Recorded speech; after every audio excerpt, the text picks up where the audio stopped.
Okay, all right, let's start.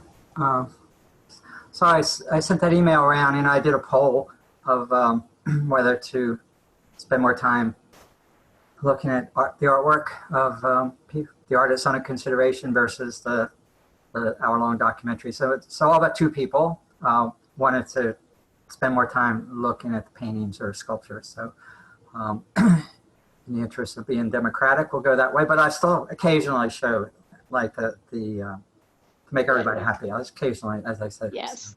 All right. So adult learning, you know, you gotta find out what the class wants. Who else is Mary Ellen? She's not here either. All right, Mary, yeah. All right, so today I wanted to cover more of Van Gogh's paintings, which we didn't do last time for the first half. And then the second half, we'll look at Yoyai Kusama, and I misspelled her name in that thing. It's Y-A-Y-O-I. And actually, I'm surprised I didn't know about her. I only discovered her recently. No, who she Yeah, is. I mean, she's such a international smash that you'll find out. It's like, how did I miss her? I don't know. Okay, so, but I want to do a few minutes in the beginning about compositional issues. Like last time we looked at notan, the underlying structure of the painting. If you remove the color and just the values, the black and white values. Ideally, to compress the values, you don't want to, if it's 1 to 10 from whitest to the darkest, you don't want to have values in all the 1 to 10 range. You want to compress it to maybe 3 or 4 values. It works better. 3 values, 4 values. And there's another follow-up I'll do next time on that too. I'm looking on how to arrange the objects. But today there's another way to look at underlying structure, and that's the rule of thirds and the golden mean. So here's just a couple minutes of a video that looks at that, okay? And let me put it on screen share first.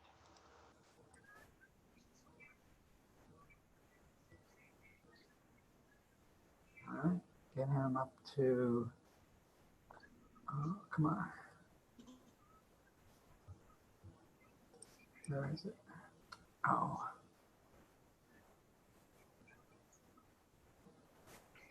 Oh, I see. Okay, so can you all see that? Yes. So the first rule, the very simplest rule I want to talk about is the rule of thirds. When you have a composition, no matter what the ratio of the rectangle or square that you're working on, if you break it up into thirds, like so, then you end up with these areas. I've broken it up into thirds, going horizontally and vertically. And where you have these areas where the lines overlap, where they cross, you have these power points. And more often than not, if you can place your area of interest in one of these areas, and it doesn't have to always be right on the point, but if you lay it within that area, you've got a nice, well-balanced composition. So he's calling them power points. I like to call them sweet spots. And when he says area of interest, that also refers to the focal point of a painting, where, you know, where the eye gets drawn.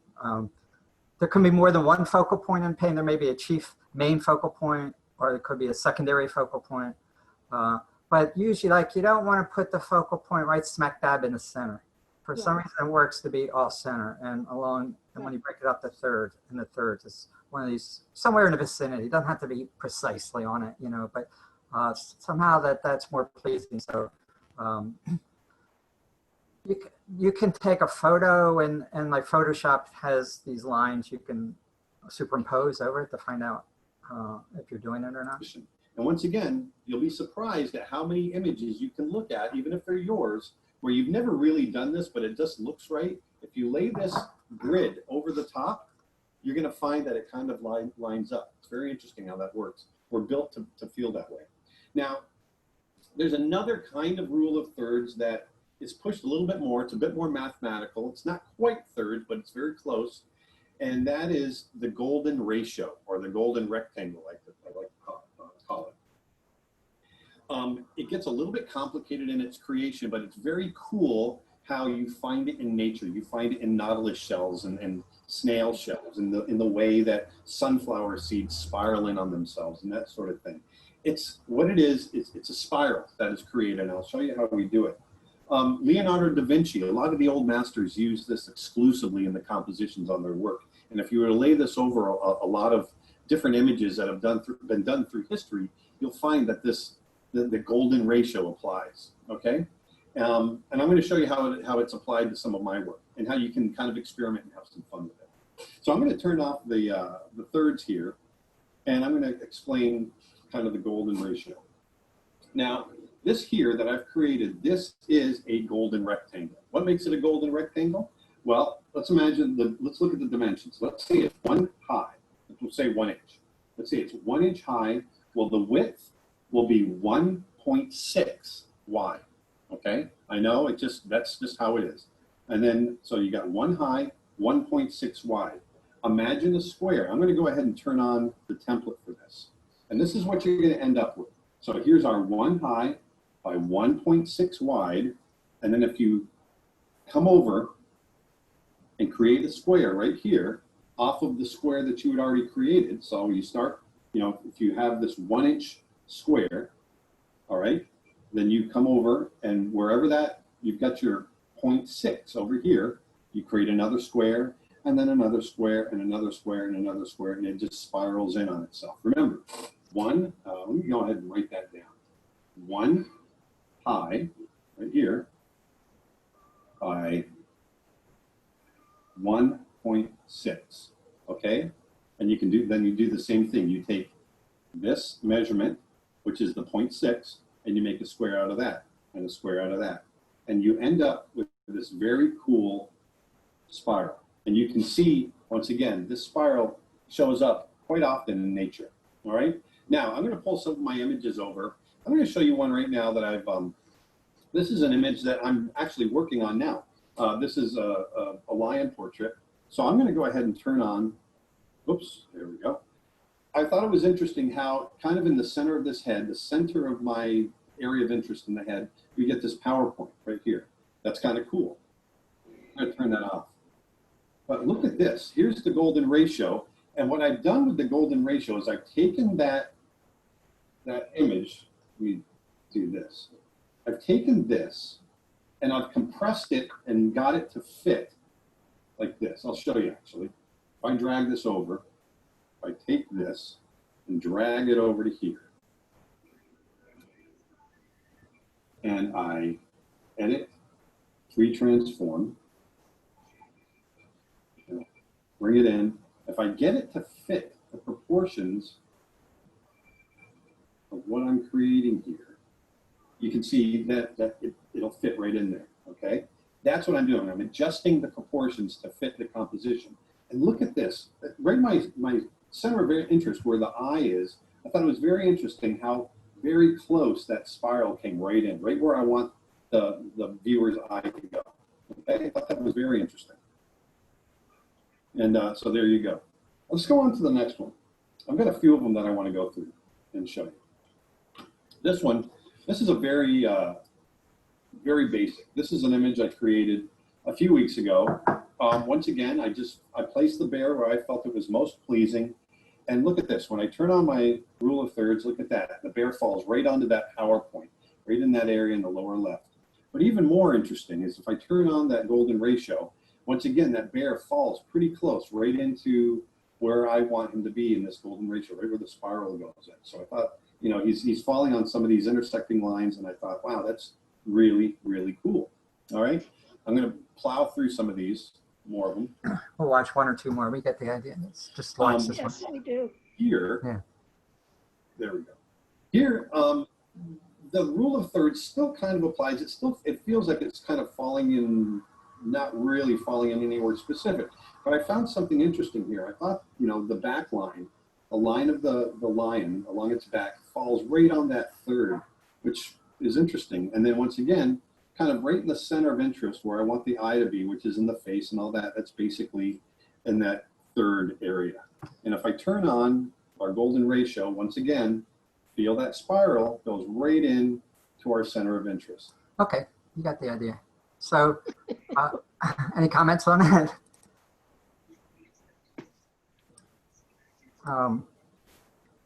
Looks like that spiral can be turned around anywhere in the picture.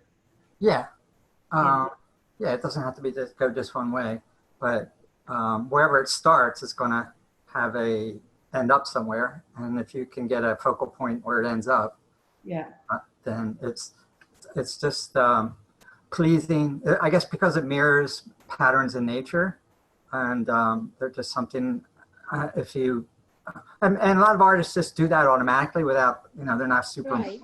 yeah, Right. it just happens that's where, if you've got a rectangle, that's going to be where it feels the most pleasing to put this, the focal point, a focal point or focal points, yeah, rather than smack in the center. Okay, I'm wondering if that doesn't have some applications even in photography, you know. Oh yeah, definitely, for sure. It's the same thing.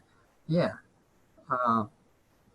or any kind of design principles. Yeah, but particularly photography is the same. It's the same principles. That if you're composing the photograph in your viewfinder, and where do you want to put the center of interest? So yeah, definitely. Mm-hmm. Okay, so let's get back to Vincent here, Mr. Van Gogh. Get on that website. Let's go through his periods of development. So we'll spend a little more time on that. There we go. I want to just look at paintings, comment on them, starting with the early ones. And looking at his drawings too. They said he spent a lot of time teaching himself to draw. He got a late start. He wasn't 27 until he really started seriously, which is really late. And you know, in 10 years, he died at 37. It's pretty amazing. So this is, you know, he's still in Holland, and finally picking up the brush after spending a couple of years just drawing.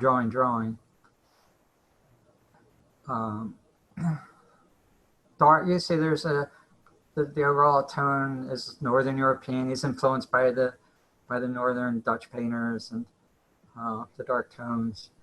He hasn't really discovered his brushstroke yet, but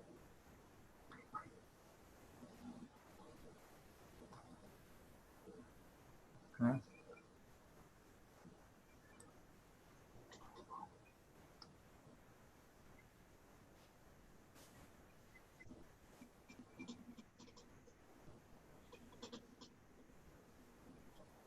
This one you could see how it's like a premonition of what's to come. A little bit. Yeah, you start adding color and you know, this bright, vivid sun in the background, which you see in some of his last paintings. It's like, you know, he's got a good sense of drama and leading the eye right through. And that figure partially blocking the sun, which is kind of adds emphasis. Interest because it's the sharpest dark and light values right there. So your eye is going to go right to that place. I don't think if you were to do this, maybe if you were to do the thirds this way, it might fall right on it. But you know, the trees marching down to a vanishing point, which is right where the sun is. Green sky later. When he's doing, well, this is like a greenish gray sky, but later, some of his last paintings, the sky is green, different color green, you know, but so there, I see some premonition in this work. And there's also his love of trees. You know, later it was the cypress trees.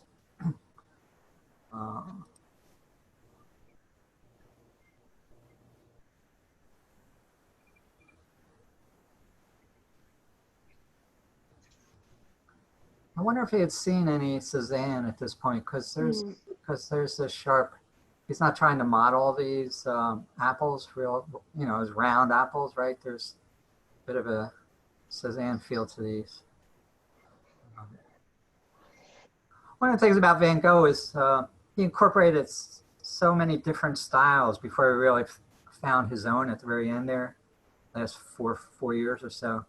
But he embraced just about everything along the way.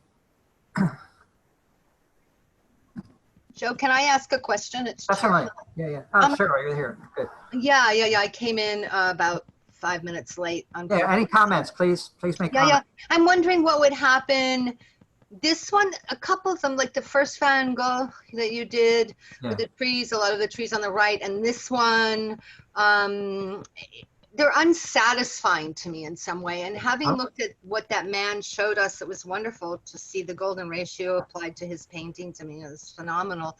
And they were very pleasing to me. What would happen if you superimpose the golden ratio on this painting, for example, or on that first Van Gogh that you showed? Well, I don't know about that. Let's stay with this one. Right, stay with this one. I'm fine. But I did have the thought then. Yeah. Well, the eye, I think the eye goes in like this. So there's a diagonal, and then it goes up like this, right? You get drawn. Your eye will follow these apples up, and then it's going to make a turn and go up to this one. And the brightest value is right here. So this is the spot where, and then it fades out, right? The eye also follows the curve of the basket right to here. So he's leading your eye to this apple as primary. Although this one's pretty strong. But Like that one. yeah. So this would, if you were to do the rule of thirds, this would fall right on that third. Okay. And probably the golden rec probably would come in here too, I would think. I don't think it's true with the other one. But he wasn't thinking that probably. He's just doing his first painting. So, but this one I think works in terms of the golden ratio and the rule of thirds. Can you show me with your pointer? Can you show me the thirds on this one? Yeah, it would be like this would be one line, this would be one line, and then this would be one line, right? And this would be a line. See that? Right. Yeah. So this one's smack on that upper right quadrant, and that's probably where the golden ratio is going to peak at. Joe, Yes. within your rule of thirds on this particular painting, do you try to put when you're doing a composition, do you try to put your main focus on one of those rule of third points? Ideally, yeah. I mean, it works better if you can. Every rule is, in art, every rule can be broken. But if you have one of the main focal points, if you only have one focal point, it just is more pleasing to have it on one of those areas. This one's probably down at the bottom left third. Yeah, that's what his point was. It's just pleasing to have it like this. This is a sweet spot right here in this composition. And this is also almost a 1 to 1.6 ratio. Not quite, but it looks that way. So this area is a sweet spot. This area, this area, this area. Something to look at when looking at the painting. See if the artist was interested in doing that. How he did it. I mean, when you look at Da Vinci's paintings, you impose the thirds or the golden ratio on it, the Last Supper, etc. It's like precise, There's some argument, did they really do that, or is it just accidental? Did Da Vinci really do that? So there's some counter pushback against that all the early Renaissance masters did that, in every painting. They might have instinctively done it from their gut, just because they were so good. Yeah, that could be. Yeah. I look at just a couple more as early as paintings. Again, there's this predominant somber tones that dark blue. Get out of there. There you go. How'd that happen? Yeah. You like those browns and cottage with decrepit barn and stooping woman. Yeah.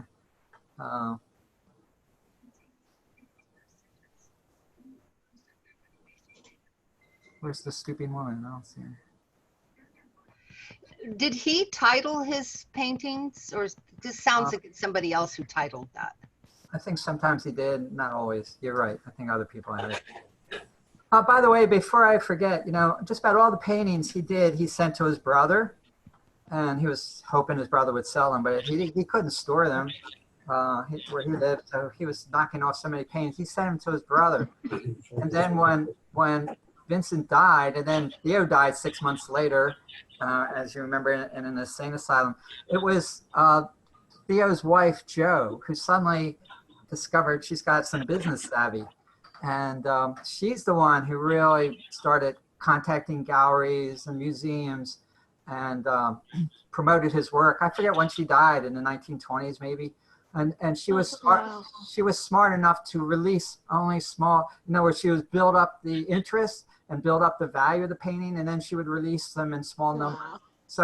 So the income, the money that for those sales kept getting greater and greater. But she was one of the primary movers behind Van Gogh becoming famous. You know, and where that came from, I don't know. She just stepped into this role. So that's pretty cool. Was this done in his earlier life? Yeah, this is his first period. This is near when he first started painting. That's what we're looking at now. Okay. Just to see, we can see how he evolved over the, this 10-year period. Joe, there's so much feedback, I can't hear you. Could Really? people turn off their microphones Okay. unless they're talking? Thank you. Yeah, good. Thanks. Hey, Marge. Hey, How to do that? He was always working with models, and he would try to get the local people, peasants, to come in and model for him. And sometimes if he had money, that he was one of the other things. He wanted money for paints, and he had also money to pay the models. And he did not. All right, so what do I need to shut down here? Joe, maybe it's you. Do you have two devices on? Yeah, hold on. Let me turn off. Thank you. Calendar. Let's just try to shut down some things.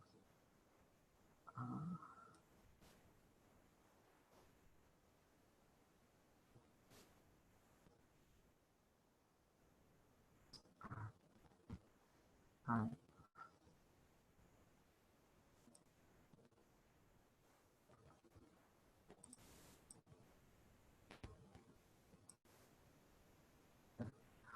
So it's like the potato eaters. It's really, really dark. Still, what do you get from this painting?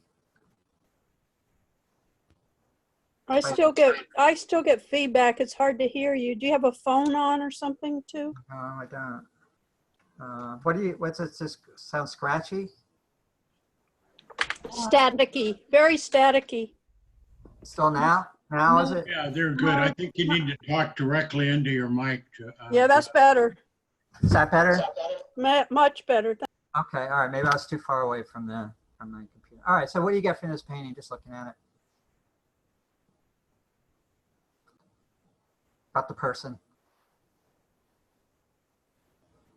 You look sad. Yeah, Very dark and sad. right. Yeah, he wanted to convey the inner life of peasants and the people in these poor villages and their struggles and their humanity and their soul qualities. And he really admired them. They were salt of the earth. He didn't like the bourgeois, he just felt more in tune with, and he's so many of his paintings over the years were, peasant people. And usually they're often sad or suffering, or struggling. But there's maybe some inner strength, would you say? Kind of, I think, comes through an inner depth. Definitely, this person's looking inward. Resignation, like yeah. a sense of resignation in his. Yeah, maybe a recent loss or life is hard. So, I mean, he definitely Grieving and depression. Okay, could be that, or could be just his overall, life situation. Life is hard. So he's definitely conveyed that. He's getting that with the dark. Okay. How do I get out of this one?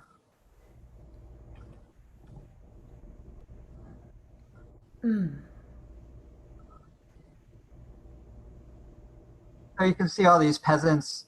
So I have to scroll down. All their grim faces, dark colors.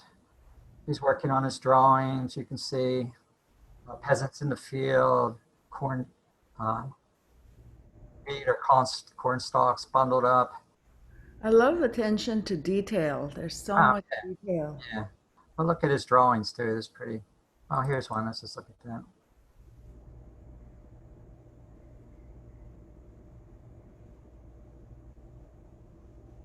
Could we see one up close? Yeah. He became a master. His drawing skills he just became a master drawing. He worked at it so hard.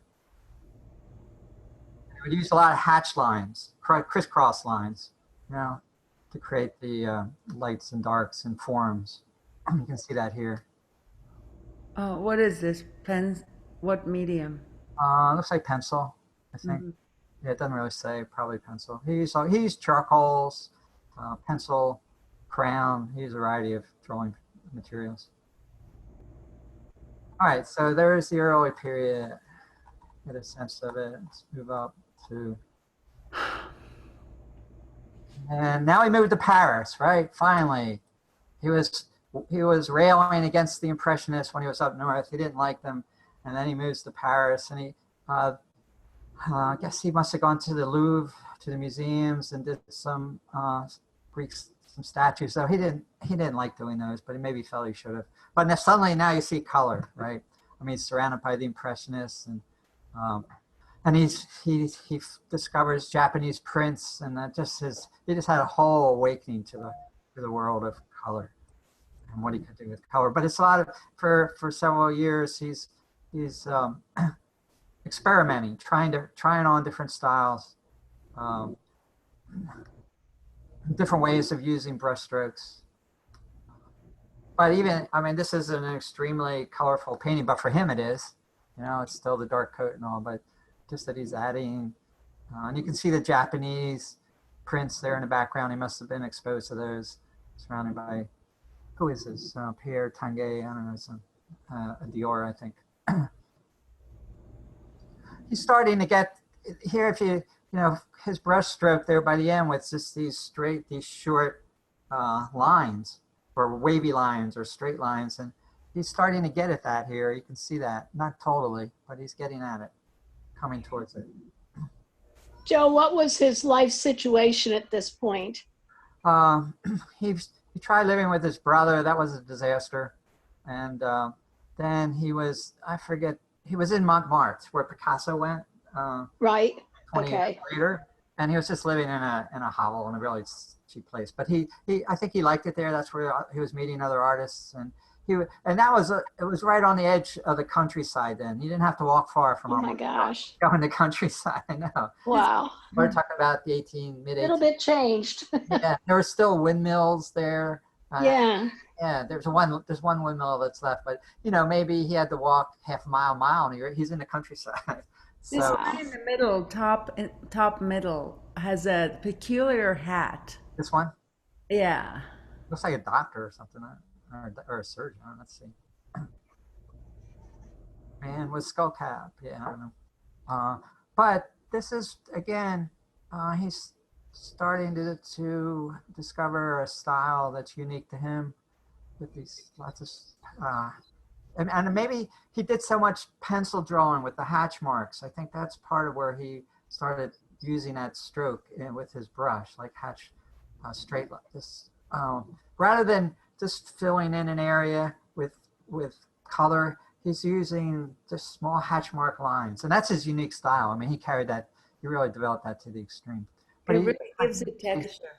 Yeah, but it's also putting just a straight line, small line of color, and then colors right next to each other, and that draws on pointillism. But he did it his own unique way, so the colors blend in all together rather with the eye.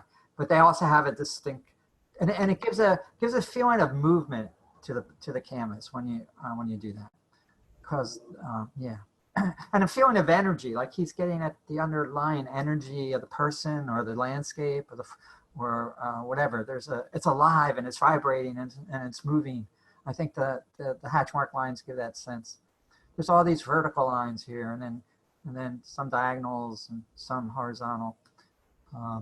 And also you begin to get where he's. It's really just orange and blue. He worked a lot with complementary colors. So this is the predominantly blue, shades of blue, blue or blue-green, and then you've got the red, the oranges, the red oranges, the yellow in the face. So it's the simplified palette. Okay, the darkest areas being there, the tie and the mustache, the eyes, and you see the green in the face. Green and red are complementary colors. Also, he's drawing the green here and he pulls it up into the face. you know, the idea that green, you don't see green so much, and you won't see it in a face, but it works when you put it.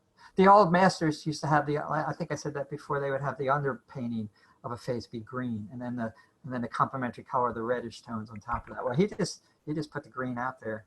Well, you know, that area of his face almost looks deformed. Oops, sorry, I clicked off it too fast. Where?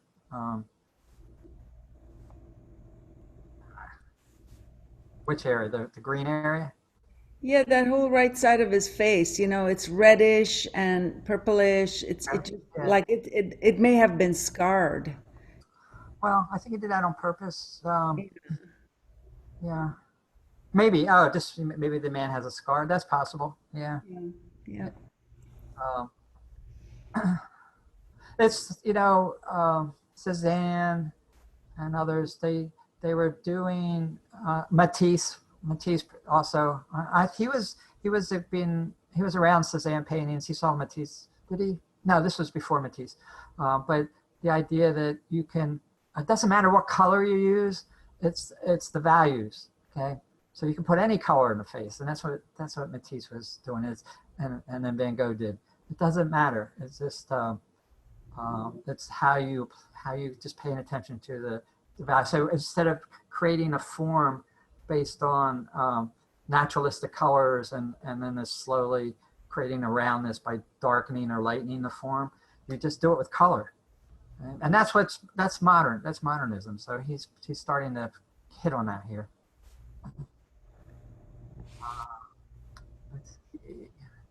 Here's he's starting to do a large number of self-portraits.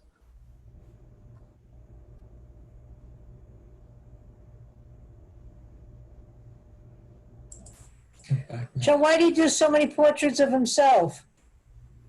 I think he was stuck for models were more expensive there in Paris. He was having difficulty finding models, as I recall. Okay. And so he was painting himself. Yeah. I think it was more expensive in Paris. So, yeah, look at, I don't know, this seems like an unfinished painting, but again, green and red, just two main colors, complementary colors. Very kind of quickly drawn. So this could be, is this a watercolor? It almost looks like a watercolor, doesn't it? Mm-hmm. He did a large number of watercolors. This could be a watercolor.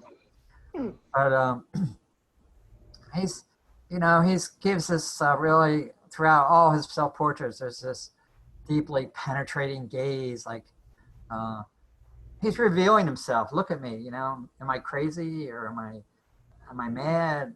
Look into my soul, and I'm gonna bare myself with the, and you can make your own judgment about who I am, but and you can, yeah, he would scare people.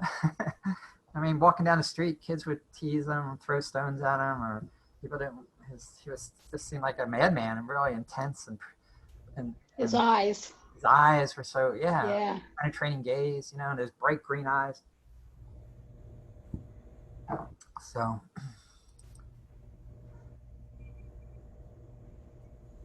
I think he was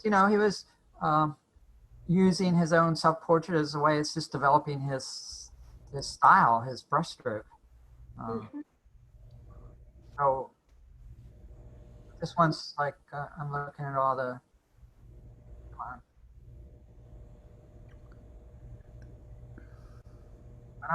there you go. Here you go. I mean, he's starting to hit on this. Where'd that come in? This one. Yeah, almost, that Starry Night and all that. Like, so I don't know what year this is painted, but like he's getting there. You see, it's like more exaggerated, this circular brushstroke, and just doing it like on the face. It's not at all blending. Just putting these strokes right next to each other, and it gives a vitality that's no one else had done anything like this before. Would you agree?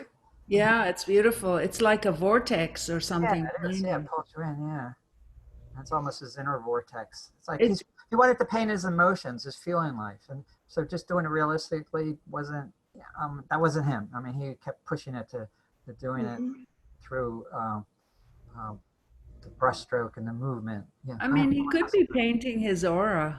Yeah, that too. Right, exactly. Yeah. Yeah.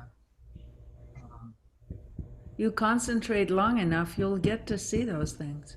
Yeah. All right. I like this painting. Self-portrait with gray felt hat. It's not really gray, is it either? It's a pale greenish gray. Yeah. Green, yellow, blue and orange, complementary, and there's the green and reds. He's working with 2 complementaries there. Okay, so a lot of self-portraits here. Let's get to some.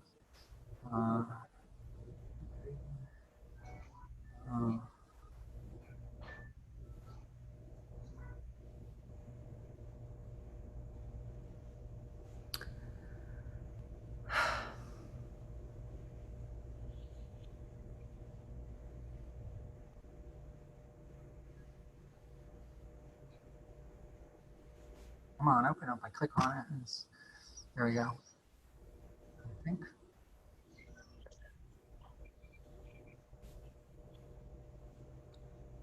Water, birds, green forests, shoes. Wow. Okay, there you go. Trees and all that. Yeah. And this is actually it's quite difficult to paint a thick forest with no opening, and to get it feel right. It's like it can get real muddled really quickly. And so he did that.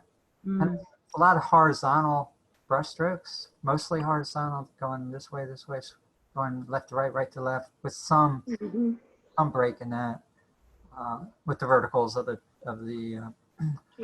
trees. It's really beautiful. Yeah, and then the bright is right here, bright yellow right there, so pretty. So it's painting this thirds, this that way, this and this, and then it goes from dark to light this way. But it is, yeah, and it's just all he's not blending, just brush strokes that mimic the shape of leaves. And I love how he's achieved that, indentation in the earth going down, like a little indentation, like a walkway. Here. And I mean this part right here. yeah. Yeah. And how the background is dark and he's just laid these pigments on top of it. So it's like very rich. You can just really feel it. I was putting the darkest darks here and the lightest, this way the darkest darks and lightest lights. And then its background was more mid-tone values, okay? And then these are a little bit on the bright side of these to bring it, because they're closer to your eye. But there's the sun is coming down this way, it's hitting across that way.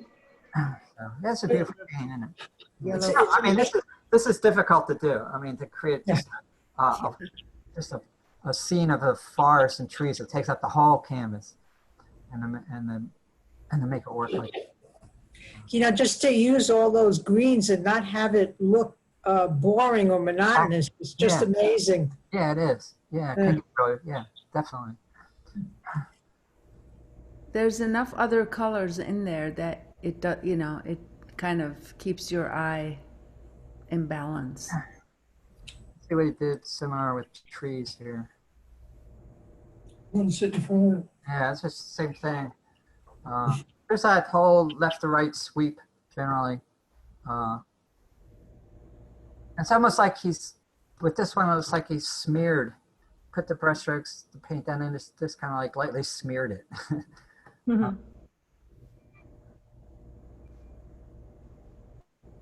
But gives you the feel being in the woods, don't you think? Yeah. But I mean, when you're looking at them, I know I've painted in the woods. You look at a massive tangle of greenery and branches going everywhere, and it's real easy to get it looking like a mess quickly, and to not really. It's not easy to make it feel like what he's done here. He's reduced it. He hasn't put everything in. He hasn't put everything.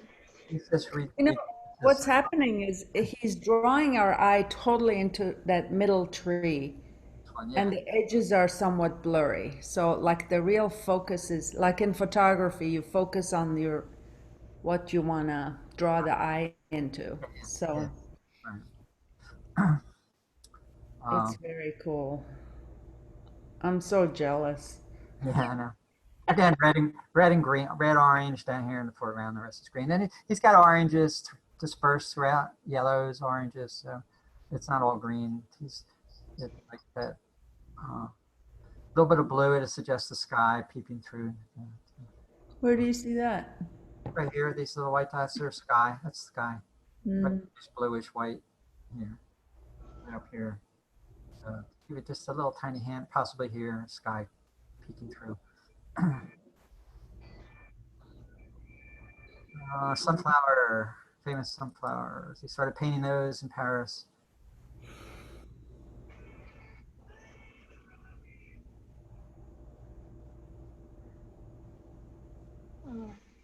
Oh man. Two cut sunflowers, yeah. Wow.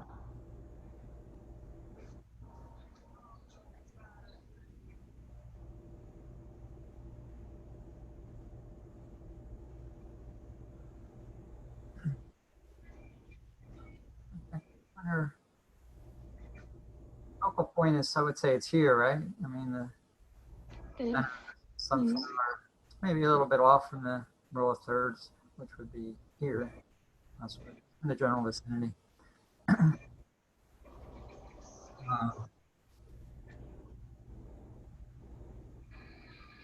Even though it's dead or dying, it's still alive. When you say it's still vibrating with life. And it's like a sun that's burnt. It's like the solar flares that come up. You know, it's a sunflower, and it's like solar flares that you see on the edge of the, yeah. These radiating lines that go out. So it keeps it very much alive. And then surrounding it by well, blue and orange are complementary. So again, he's working with complementary colors. Does it say your website? Does it say where these paintings are? No, it doesn't. No. All right, so moving to the next. So, Joe, you're going to take us on a whirlwind tour of world museums to see these things? Yeah. Go to the Van Gogh Museum in Amsterdam. And there's a woman in Finland who, I forget, she's got her own, she bought up 80 some of his paintings. Back right in the early 1900s, and she just fell in love with Vincent. There's one of the documentaries about him is about her and her collection, and so she's got a museum in Finland which has mostly 82 Van Goghs, yeah. And so she was paying Joe. She's the one who started paying huge amounts for his paintings. Okay, so now we're into 1890. He died like the year. And a year and a half later. So this is really when he was stepping into his full expression. Let's pick one. This one looks good. I see a cypress tree in there. Yeah. We love the cypress tree, and that I think it's a symbol of life and death. Cypress trees mythologically, but they all have this vertical flow, curly flow going upward. Skies that way. I mean, the eye marches right up here. He's taking you up. It's like a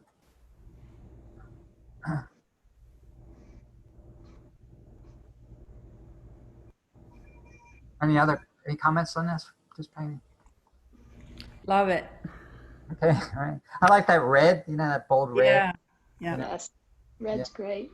Yeah. Again, when you put a complement, it's a dark grayed down green, and you put a red right next to it. That red really pops out. I'll make it pop out. Here are these, a little bit more muted reds, but they still pop out.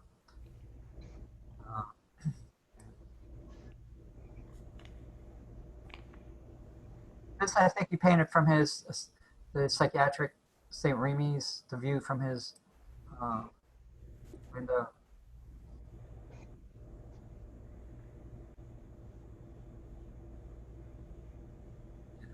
There's that wall. Hmm. I dreamt this painting. Did I tell you that? Hmm. About painting that dream I had when I was 19. I dreamt No, tell us.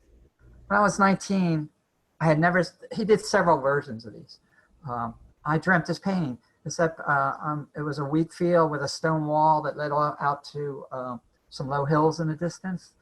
And it was more, he did one where it was more obviously wheat, and the wheat's swirling, and the sky was swirling in my dream, like I'm in it.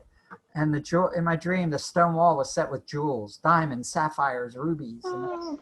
glowing. It's a real Jungian dream, and I'm chasing across the top of the wall this female figure with long black hair, and I'm trying to grab onto her hair, and she's running, and I can't catch her, and I'm running across the top of the wall. And when she gets to the end of the wall, she shrinks down and there's a burrow. She goes underneath the ground, and I shrink down and I follow her. And we're running through these burrows underground. And then there's a central burrow, and she stops, turns, and embraces me. And we hug each other in this pure bliss. And then I wake up.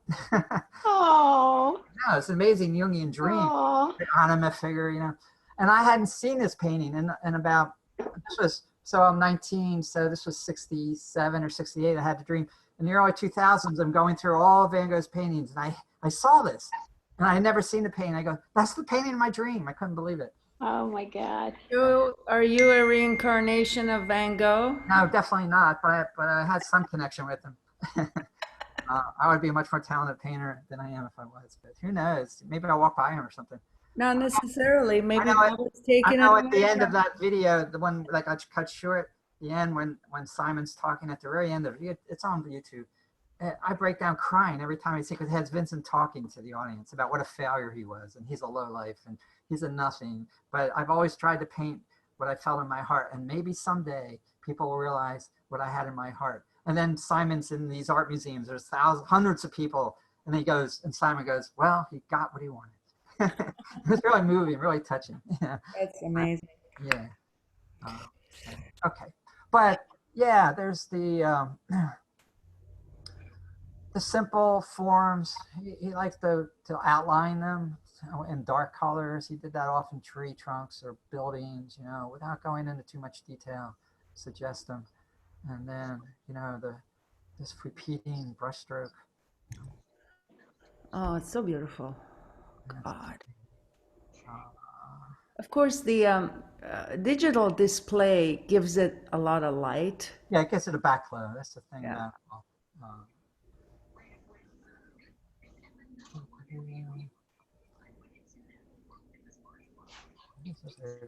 Joe, could you go up for a minute? Yeah, wait a second. Okay, I think I opened one here. Okay. Oh, maybe one open. Where? Which one? Keep going. This one, the one with the blue line for a building, that intrigued me. Upper left hand. This one? Upper, second row, second from the right. Child? No, upper row, second from the right. Oh, maybe your screen is flipped. Oh, I don't know. Is it rowboats? Is it boats? It's a building in the distance with a blue line going across the roof. Oh, I don't see it. You don't? No. Oh, this one. Got it. This one here. Yeah. Okay, that's different. That's in a different position normally. So maybe, screen is flipped for us. You're seeing the opposite of what we're seeing. This one, right? Yeah. Yeah, okay.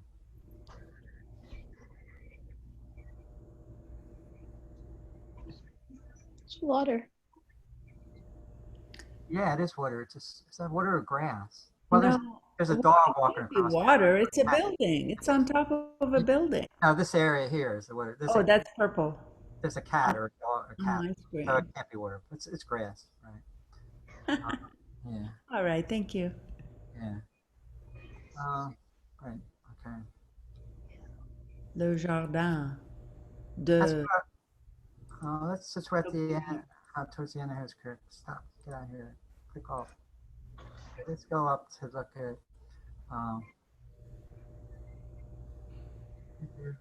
Cafe, this famous one.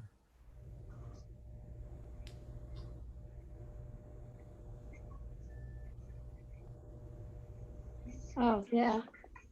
You know this painting. This building's still there. So that's the appointment. It's at the bottom here. Let's see. There it is. That's the view today, where he painted that. Huh. Wow. Yeah. This ranks second in the list of the top 10 most reproduced artworks from 2000 to 2010. Starry Night holds first place. Huh. So this is like, yeah. Oh God, this Interesting, the composition of this, because you know, the sky is really alive, and it's in the background, and the blue is pretty saturated, so it comes forward, and yet he's got this bright orangey roof line, where the brightest area and the darkest darks meet right here. So in other words, like every part of the painting is alive and vivid, and somehow it works. It doesn't. It still works as if your eye's going backward. It's receding, but even though it's receding, it's not less important. These areas with even the orange lights. Let me see what they say about that.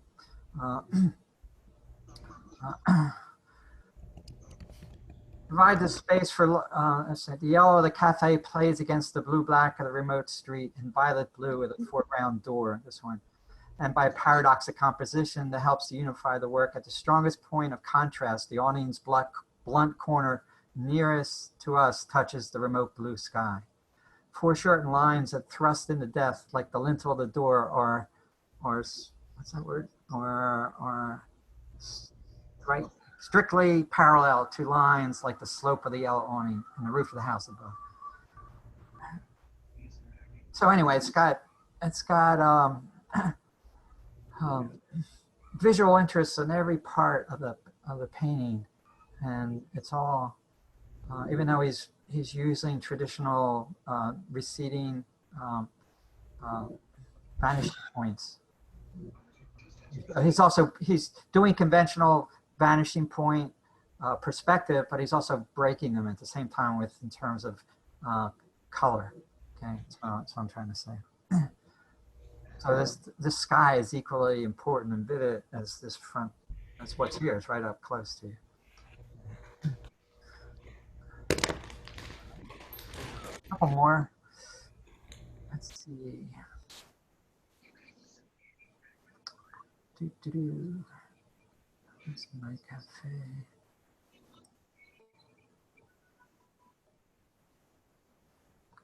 Late 1989.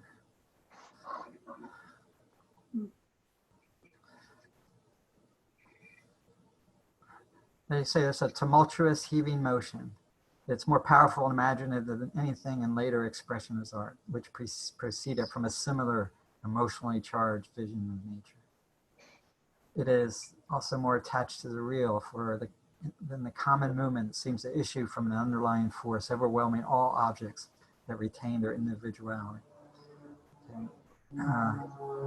Well, yeah, it's like everything's vibrating, everything's alive, and he's getting into the sky. The clouds are not like the kind of real clouds that you would see. It's almost like there's an earthquake happening. Everything, the ground is shifting, and yeah, anything. Maybe for Vincent it was happening. Yeah, anything but settled. You know, in his head.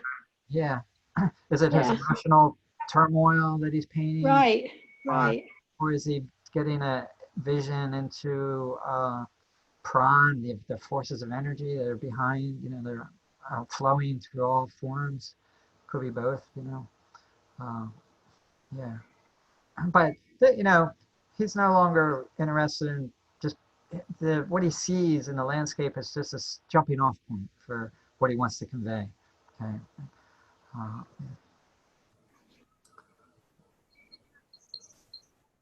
And he's, what is this? A path, a trail that's going off? It doesn't make sense in some ways. Makes no sense. No, it doesn't make any sense. Right. It's almost like liquid. It's like maybe a stream, like a green stream, but you would think streams are not green, right? And who knows what this is? It looks like, I don't know what it is. But even the mountains are alive and flowing, they're not, they're like, it's like it's pouring out of the earth. They're still soft lava or something. Yeah, okay. So his famous bedroom. Did we look at that last week? The bedroom. I think we did. Yeah, we looked at that. Okay, so we'll do another one. Yeah, that's right. We looked at that a lot. Yeah, we did. Yeah. Let's see.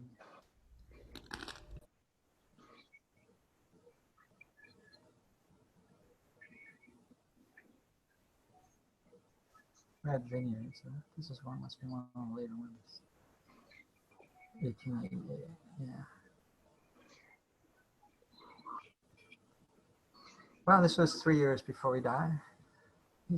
And ours, he was cranking out so many paintings. That last 3 years of his life was just amazing.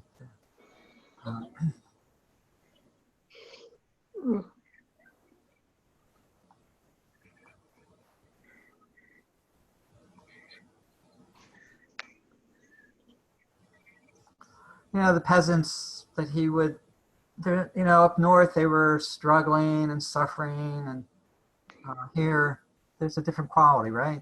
They seem more part of the landscape. You get the sense that I don't know if they were or not, but he's not painting that side dimension. Like there's a communal feel here that people are working the earth and they seem content to be doing that. I don't know, and they're basking in that sun, and there's this feeling, just this life energy, and Is that a river? And if so, Yeah. how is the Yeah. man standing in a yeah, shelter? yeah, right. Yeah, what's he doing? Is he or she holding up their pants or skirt? Looks like, but it looks like a canal possibly. Come back. Just a composition, the flow of the lines. I mean, the flow of the people is pulling you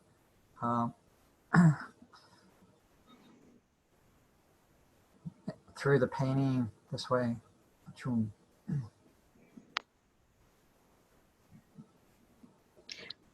What's the black thing in the middle that, I don't know what it looks like. This? I can't figure it. No, down towards the bottom. There. This is it's a woman. This? Her skirt. This? Where? No, the black thing, Joe. The black. I see black here. That's part of the soil. No. See where the woman is? That one. Here. This one? On Take the right the side? woman and go to the middle. Oh, this thing she's got in her hands? See, I can't. Sorry. Is it the middle of the painting? That thing. Yeah. What is that? That's a figure. It's a woman bending over, and she's got, looks like a cloth in her hand. Oh, okay. One Okay. hand. Shadow. Shadow. It's she's got Okay. kind of Yeah. I Okay. don't think the shadow, just like maybe she's winnowing something through the cloth, possibly. But she's bending over. That's her head, right? Yeah, now I got it. Yeah. Okay. All right. Thanks. Yeah. So what are they doing? Are they sewing or I don't know. The tractors there. Looks like maybe they're not sewing, but gathering the harvest in. Yeah, They're definitely. harvesting, I think. Yeah, they're harvesting. Yeah. Mm-hmm. Okay. Let's see. Go over here, famous paintings. I want to look at a drawing or two, too. Totally.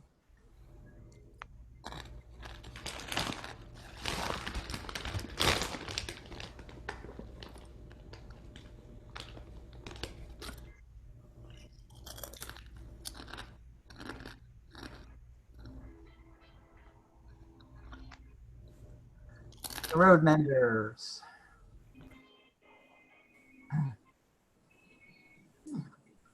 It's saying here that there's a kind of a sickly green to it. I don't know. I don't feel like it's a sickly green. Yeah. But I think he wants to give you this sense of the power of these, whatever they are, kind of trees. What are they? I don't know if they're oaks or whatever.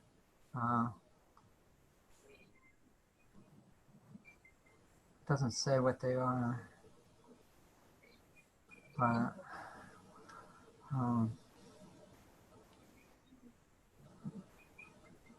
Yeah, I mean, I just get the sense of these ancient trees and their energy and their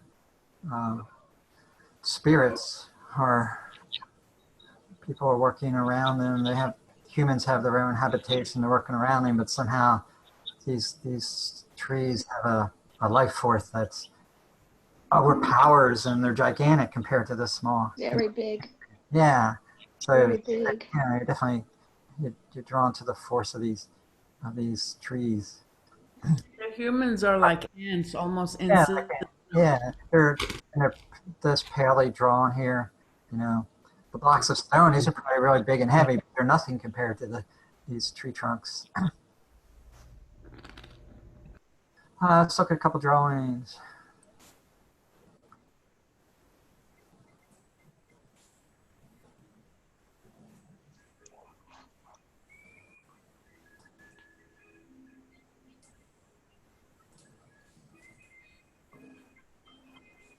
Yeah, this is not easy to do. I mean, he's doing these with hatch marks, crisscross, and all the fine detail.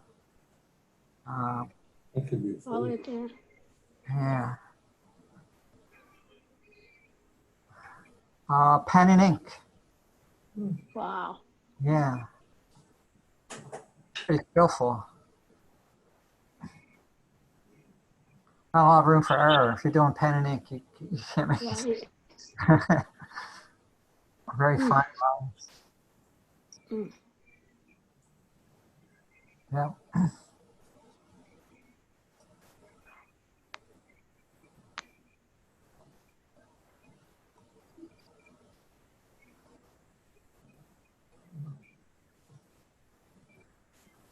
The garden or the parsonage.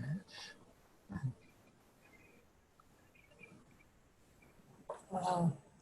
I think this could have been his father's where he lived, possibly, because he was doing a lot of drawing. He came home a few times and lasted a few months and got into big fights with his father, but he did drawings of the parsonage. His father was a minister. Right. Yeah, so you know, he mastered the art of drawing, and then he could. That's one reason he could knock off a painting in a day, because he could draw with his brush really quickly. He understood, and he was rather than drawing from statues, marble statues, he was working from peasants in the field as they're stooping over various positions, and just would do this over and over and over again, so that he could, by later, you know, the last couple of years of his life, he'd do it quickly and get the essence of the movement, of the gesture down really quickly with his brush and as few lines as possible. Joe, did he ever use the ink on his oils? I don't think so, not that I know of. No. No, not that I know of. And, you know, people think that he was totally unknown when he died, but that's not true. He actually was getting well known in Paris, and this young art critic wrote up, he had an exhibit, a really glowing essay on Van Gogh's paintings, and he was the buzz there. Even though Vincent wasn't there in Paris, he was at Arles. You know, he was right on the cusp of getting known, right on the when he was killed or however he died. It's really too bad. If he had just lived another 2 years, his paintings would have started to sell. Wasn't meant to be. Okay, so this website, there's more paintings. I would encourage you to go there. It's, you know, it's vincentvanGogh.org, and let's end with a quote or two by him. And talk to us from the grave. It is good to love many things, for therein lies strength. And whosoever loves much performs much, and it can accomplish much. And what is done with love is well done. There is nothing more truly artistic than to love people. He had such a hard time doing that. He was always getting into fights with people. But he was also very idealistic. If you hear a voice within you say, you cannot paint, then by all means paint. and that voice will be silenced. I wish mine would be silenced. I would rather die of passion than of boredom. Yes. Yes, right. I have put my heart and soul into my work and have lost my mind in the process. I often think Sounds that like he was on a spiritual path. he was in his way. No, he was very. It was.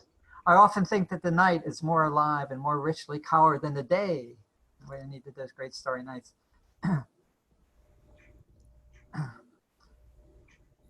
I try more and more to be myself, caring relatively little whether people approve or disapprove.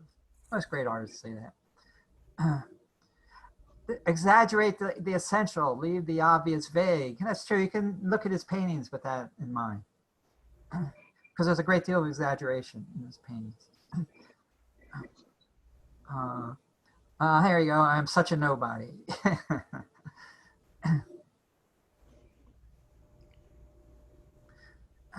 Are these from his letters to his brother? Yeah, mostly from his letters. Yeah. If you truly love nature, you will find beauty everywhere.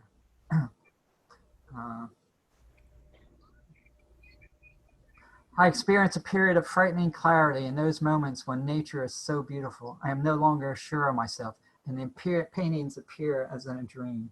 That's a nice segue into the next painter artist we're going to look at, Yoyai Kusama. And like I said, I can't believe I haven't discovered her earlier in life. She's so well known. And no one has heard of her until I mentioned her. Yeah, interesting. Okay, so Japanese, I'll just give you a brief overview. There is a really good documentary. I'm not going to show it on YouTube. I want to see it. You got to pay $4, but it's an hour long. But it's called Kusama-Infinity, and it's really good.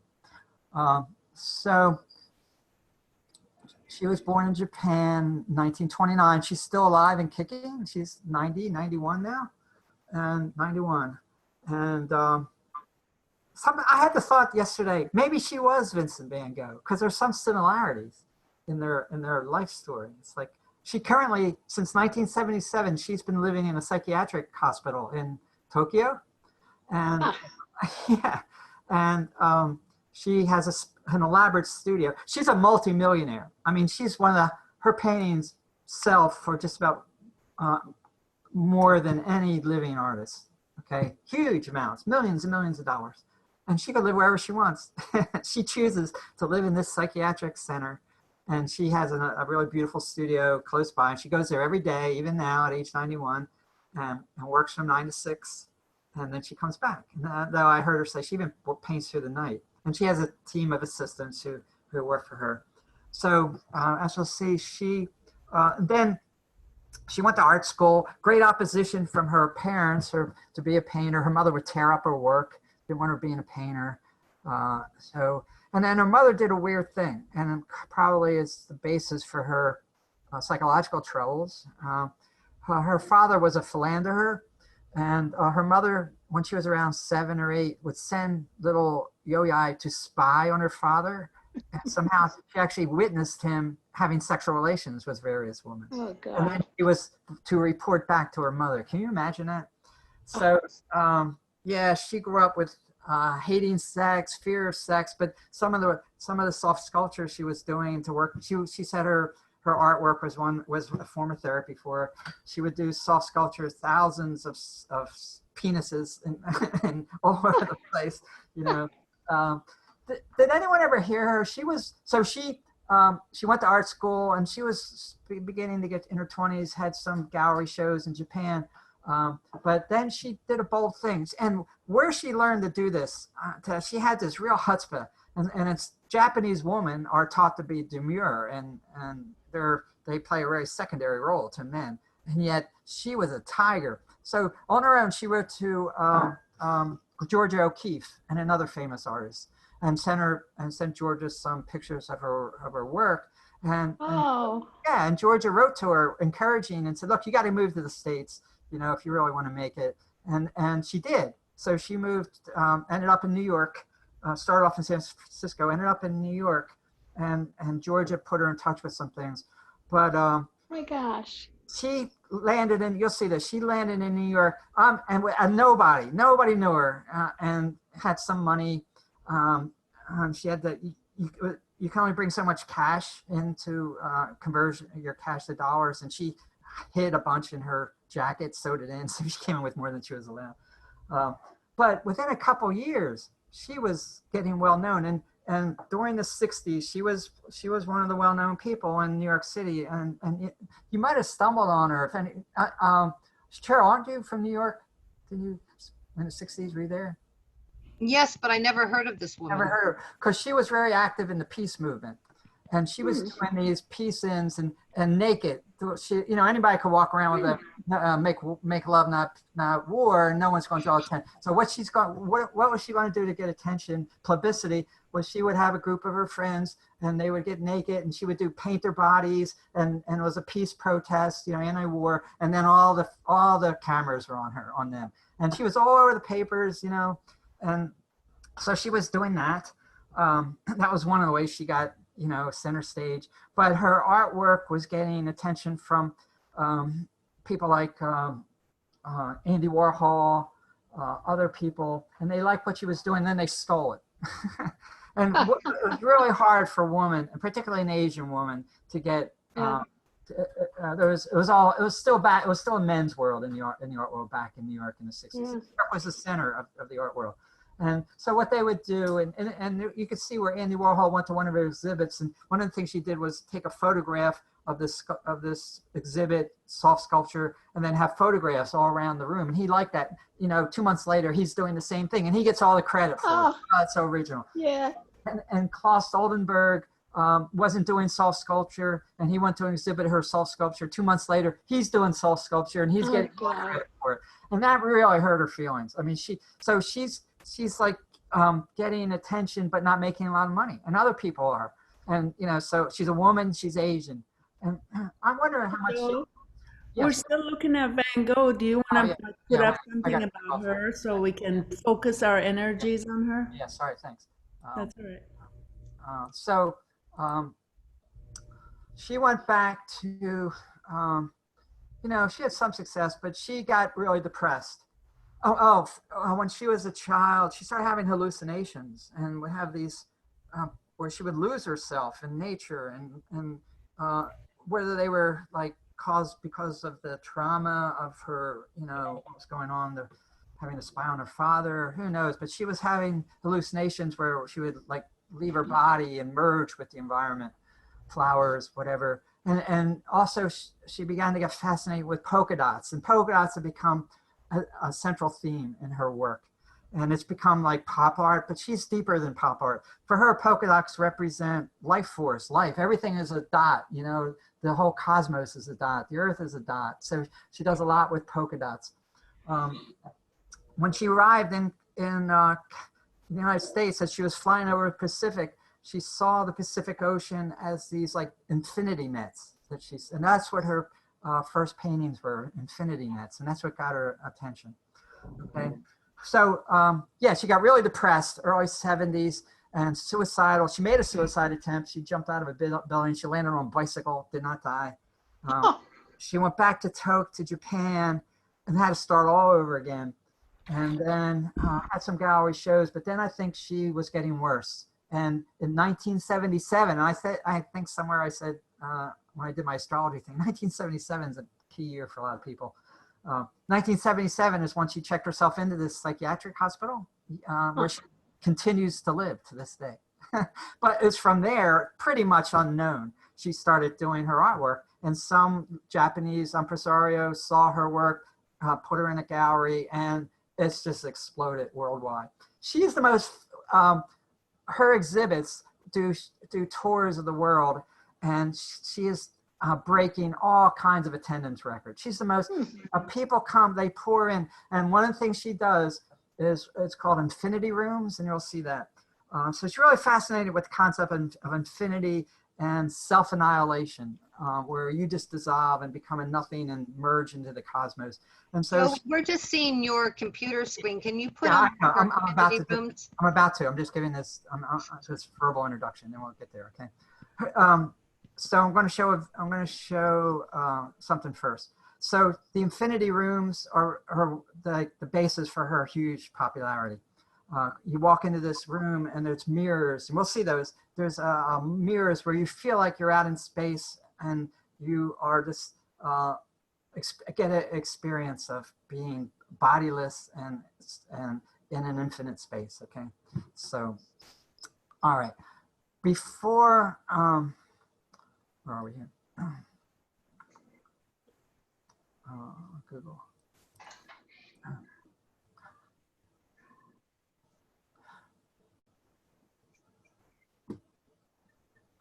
But before we do her, there is an Eastern and that's not here.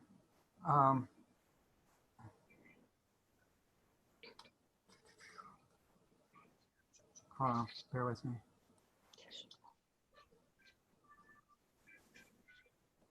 I'll find the thing I saved.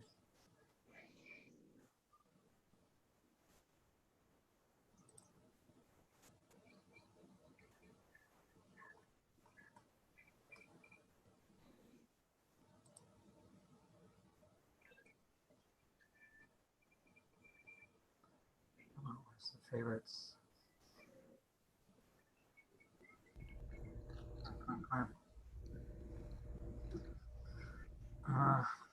Your computer's slowing down, huh? Yeah, I'm just trying to get to my favorites. I really want to leave it open, but then getting there takes a while. What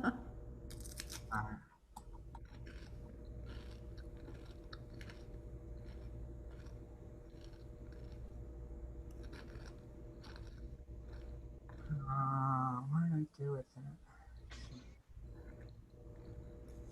Here. All right. That's what I'm looking for. Hold on, bear with me, okay? We'll find it. It's cool. Yeah.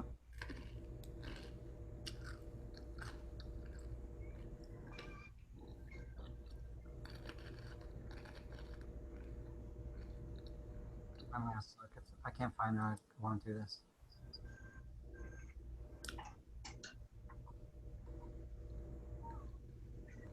Ah, here it is.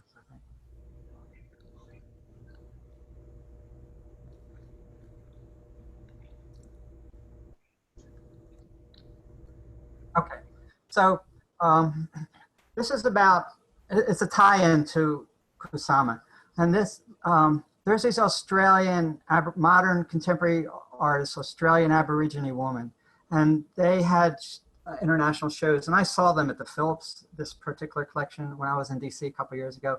And it blew me away because there's a similarity. There's a way of perceiving the world and what they're getting at. And Kusama's talking about her infinity rooms, and these Australian Aborigine woman painting, the name of this whole show was something to do with infinity.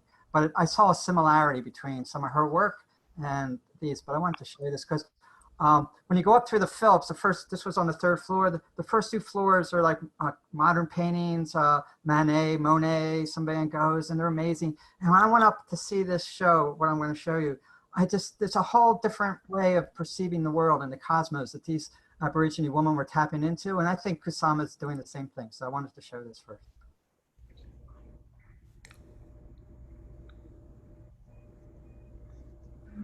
Great artists always comment on the world in which they live. I mean, that's what made the painters of the modern lives, the great modernists, whether they were Renoir or Degas or Manet, the artists that so fascinated Duncan Phillips. And I think what we have to recognize today is our world is more connected than ever before. I'm Henry Skerritt, curator at the Cliggeroo Aboriginal Art Collection of the University of Virginia and the curator of Marking the Infinite, Contemporary Women Artists from Aboriginal Australia. In the late 1980s, women artists took the reign of the contemporary Aboriginal art movement in Australia.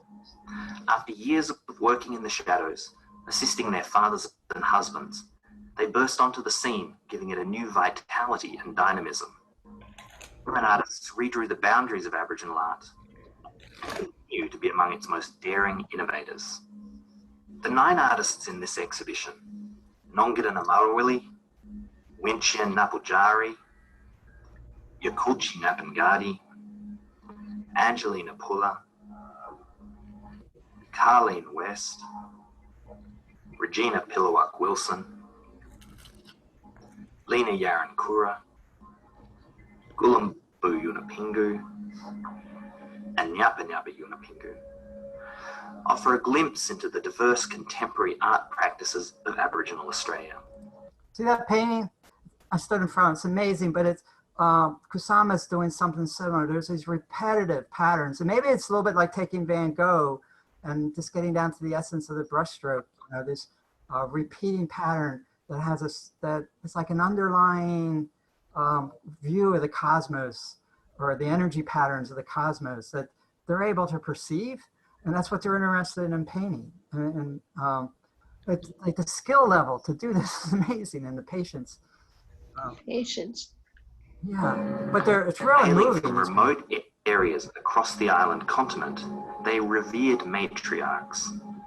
They are wise women This one too. Oh, who have spent a lifetime carefully observing the world while they undertook the often thankless tasks of caring for family, community, and country. These 9 women are well primed to comment on our times, for they have dedicated their lives to the quiet, dignified work of holding together the world. This is an exhibition about the intimate and the infinite, about the tiniest fruits of the earth and the stars above, about a single stitch and the great web of creation, about the simple passage of a brush across canvas and the unfolding eternity of being. I am Klaus Ottmann, Deputy Director for Curatorial and Academic Affairs. Marking the Infinite is the first exhibition of Aboriginal Australian art in our museum, but the exhibition is in a long tradition of fostering a global conversation between modern and contemporary art at the Phillips Collection, which aligns with the vision of our founder, Duncan Phillips, who viewed his museum as an experiment station. And as we approach our centennial in 2021, we are actively diversifying our collection, exhibitions, and programming. This exhibition is an important marker on our countdown to 2021. Okay, I wanted to show that because I think it's something about maybe Asian woman or Asian consciousness that they're seeing the world in a different way. So let's look at let's just look at that introductory video on Kusama. She was named by Time magazine in 2016 as one of the most influential people in the world. Her artworks often go for record-breaking, multi-million-dollar prices at auction, and her exhibitions have drawn unprecedentedly large crowds, resulting in insanely long lines and internet-breaking ticket sales. Her name is Yoyai Kusama, and you may be wondering, what's the big deal with her? Kusama is probably best known for her sculptural works and immersive installations, but is also a prolific painter, performance artist, fashion designer, experimental filmmaker, poet, and novelist. Her enormous body of work has had profound influences in not only the contemporary art world, but also on a deeper level of social, political, and philosophical thinking. One consistent motif in Kusama's works is the continuous exploration of polka dots, from organic biomorphic forms to large-scale woven patterns, to endless shimmering lights, to brightly colored dots on sculptures, installations, and human bodies. Another related idea to large-scale woven patterns. This painting is so similar to the Aborigine. Right. It's almost, right. Isn't it? It's amazing.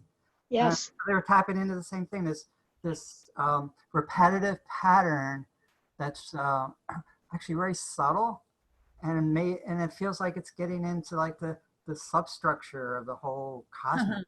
Yeah, now that I see her work, I ran into her a couple of years ago. Oh, you did? Okay. Yes. Yeah. Yeah, she makes. In Chicago? No, I ran into her through the internet. I learned about her. I don't know how, but I did. But do you agree this could have been done by the Aborigine woman? To shimmering lights, to brightly colored dots on sculptures, installations, and human bodies.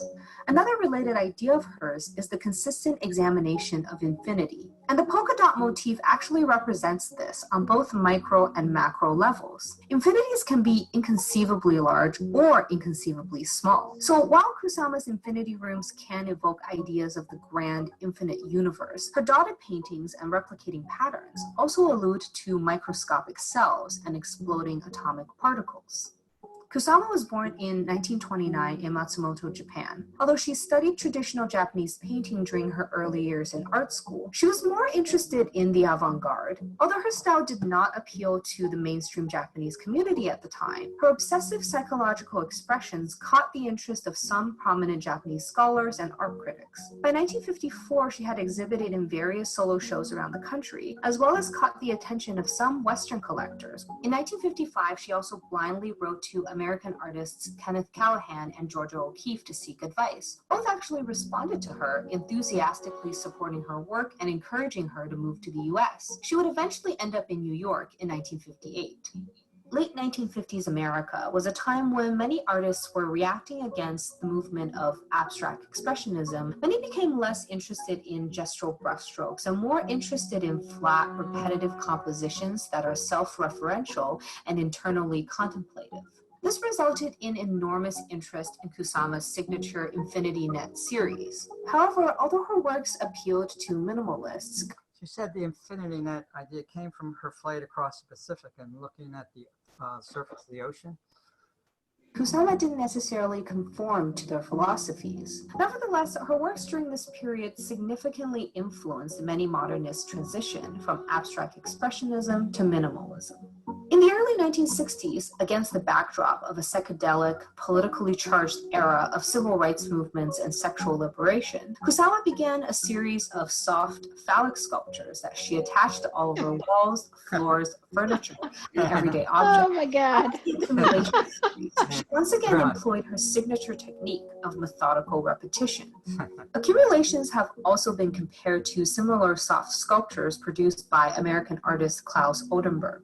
And Kusama's practice of repetition would influence pop artists like Andy Warhol, who was deeply interested in the ideas of multiplicity and commercial proliferation. But once again, although her works shared similar ideas with pop artists, Kusama's interest was not exactly in line with their ideologies. Rather than focusing on pop cultural imagery and mass consumption, she was more interested in creating immersive experiences that blurred the boundaries between architecture and art. By 1965, Kusama had incorporated a more efficient way of visually expressing exponential repetition by using mirrors. This resulted in her first infinity room, Phalli's Field, a mirrored room that not only simulated the experience of infinity, but also made the artwork into a participatory experience for the viewer. How you are reflected within the mirrors, the way you occupy the space and position your body, inevitably makes you a part of the artwork. Kusama continued to produce sexually charged works throughout the 1960s, such as staging numerous controversial public performances. Like many contemporary artists, Kusama was aware of the limitations of traditional institutions, and she was interested in reaching audiences beyond the art galleries. These performances blurred the lines between high and low art, and was a significant step in democratizing the access of art for the masses. At the 1966 Venice Biennale, although Kusama was not an official exhibitor, she was invited by Italian artist Lucio Fontana to exhibit on the lawn outside the Italian pavilion. Her work was titled Narcissus Garden and composed of 1,500 mirrored balls. During the Biennale, Kusama placed a sign in front of it saying, "Your Narcissism for sale," and sold each mirrored ball to passing visitors for $2 each. The Biennale officials quickly caught on to this and removed her from doing so. But through this act, Kusama drew attention to the often uncomfortable realities of commercialization and commodification. I mean, to do something like that, she just has a lot of chutzpah. She would always, where that came from, she certainly wasn't raised that way in Japan, but she would just do these outrageous things and really original. And Application of art. In the age of social media, the exploration of narcissism is also ever more relevant. On the distorted mirrored ball is the viewer's own reflection, which is often snapped by gallery visitors and uploaded to places like Facebook, Instagram, or Snapchat. In later years, Kusama would continue to bring her art out into the world, as well as bring visitors into immersive environments by inviting them to become a part of the artwork.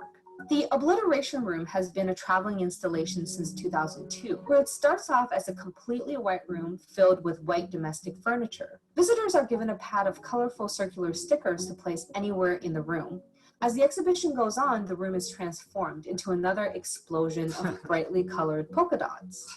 In the early 2000s, Kusama made a departure from her earlier vivid and sculptural infinity rooms and began creating dimly lit rooms activated by lights and mirrors. These environments often evoke visitors to contemplate the experience on an existential, cosmological level. Many feel that these boundless galactic spaces give them an out-of-body experience, as if your consciousness has been transported to a galaxy millions of light years away. I find it fascinating that, although Kusama has faced many hardships and challenges throughout her life, contrarily, her art seems to bring an incredibly positive, vibrant, and animated life force. She has also maintained a consistent ideological motif throughout her entire career, yet her visual language is always transforming and adapting to new ideas. She's been a key influencer of many significant art movements, yet she has always had a uniquely distinctive style that defies categorization. And in this post-internet age where the distinction of virtual and physical life is increasingly blurred, I'd argue that her ideas are more relevant today than they've ever been. With the ceaseless snapshots of infinity rooms shared across social platforms, each viewer is adding to the never-ending performance of Kusama's works, while also continuing her pursuit of democratizing the experience of art beyond the art gallery. I'm watching this video in 2018. I think one of the reasons for the immense popularity is that her artwork in those immersion rooms appeal to children and adults. So people who usually don't go to art museums or galleries are going. And also art critics, take her seriously. And she's, so across the board, from a 5-year-old to an art critic, somehow she's managed to appeal to everybody, which is pretty amazing. So how did I not know about her? Yeah, that's what I want. That's what I asked myself too. Yeah. So I mean, there aren't any really good sites with her works. I just have some shorter videos, and in the process of videos, we'll see her work. Okay. I think the way I must have discovered her is after I went to Australia and saw the Aboriginal paintings. Oh, you saw them too? Yeah, I was just, mesmerized by it, and I must have done research to lead me to her. Okay. Did you see the same Aboriginal show the show? Well, we were in Melbourne or Sydney, one of the two. Yeah, the show was traveled the world with those Aboriginal women. And those women, they had, I read they had hardly any contact with the Western world until they were in their 30s and 40s. So they grew up in totally immersed in Aborigine culture. Then they got training in art techniques. And so they're painting, they're conscious of where they're coming from. And that really hit home to me. Like I said, when I saw it at the Phillips, I was blown away by those paintings. Yeah. When I came back down through Western art, the usual, I just said, it's a whole different world. And it's like they're capturing something that's bigger and deeper in a way. So yeah. Have you heard of fractals, Joe? I can't hear you. Have you heard of fractals in nature? Yeah. Yeah, it kind of reminds me of that.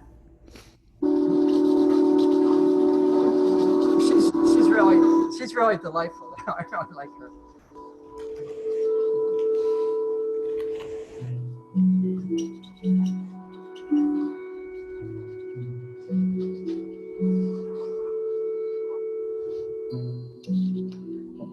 There's definitely an obsessiveness about, OCD if you want to go there, but to be able to do this day and night, to be working like this, not everybody can do that. それ私の希望というのは将来芸術家になることだったの。それで10歳の頃から私は絵を山のように描きました。母が絵を描いてはいけない。お前は財閥の人と結婚して将来家庭の主婦になると言って私の絵の具だとかカンバスなどを取り上げてしまいました。Making art was something that she seems to have done in opposition to her family, but she also was innately talented. And you look at the early drawings and they are completely exquisite. The challenges to become an accomplished artist in a Japanese provincial milieu must have driven this notion that at some point she would have to escape. She was on a train to stardom. She knew exactly what she wanted to do. She had a suitcase full of drawings and she set about selling herself.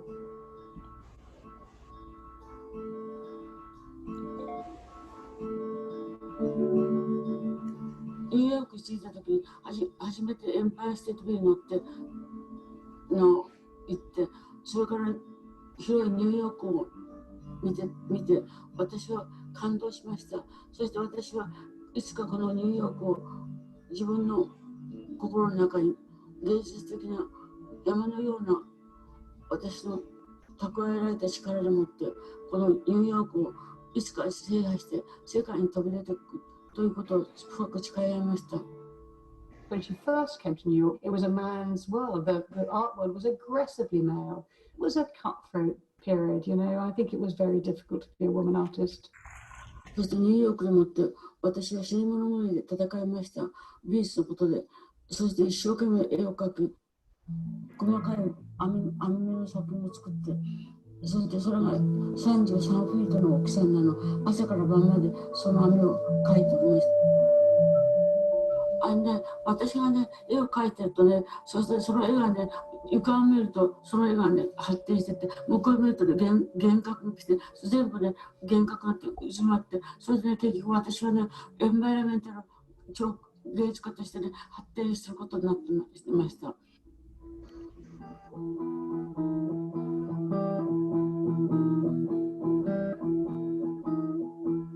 She was taking away your ability to focus, breaking all boundaries of space. And the exhibitions that I had, in particular the Peep Show, that did the job. It was an octagonal room, it was painted black, and there were openings where you could stick your head in. And the ceiling of it set up a series of lights. The rhythm of that machine was faster and faster. Up till Kusama, there were many artists from the Renaissance on who were involved with perspective and infinity, but it was all a fake because you knew, you as viewer, you were always aware that you were the master, that it was a painting that was encompassed by a frame, and the artist was playing with space, but it wasn't enveloping you. 脅迫的に押し寄せてくる小石、弾痕の小石といったものは私の大いに興味を惹かれる作品のテーマであります。小石っていうのは宇宙の星が一つだけでは存在しなく、地球も一つだけ存在しなく、全宇宙星の小石であります。で、私たちも結局花を見るとそれと同じ花がいくつもいくつもつながっていて、それに対して追いかけていくとパニック状態に陥って私自身その花を食べてしまう。それは結局体の調子が悪くてね、あまりにも絵描きすぎて、それで具合が悪くてこっちの方に来まして。To go back to Tokyo and to start from scratch again for Kusama was quite extraordinary because she wasn't known there and she hadn't been recognized. Clearly, the strains and stresses of life, the memories, have forced her to withdraw. But what she's always done, she has always managed that process incredibly well. Kusama is now living in a mental institution, but by day, she occupies across the street in a busy suburban neighborhood of Tokyo, a very well-appointed studio facility where she has a team of assistants, and she has a space for painting, she has a space for her library, her archive, and every morning she gets there and she's a consummate professional, and she works from 9 to 6. And I think there's a sort of a managing madness about Kusama, which is so utterly sane, which is really interesting. She's used her trauma, she's used these experiences in her past. She's been able to harness experiences that might drive other people insane to enormously productive ends. She's an extraordinary person in that way.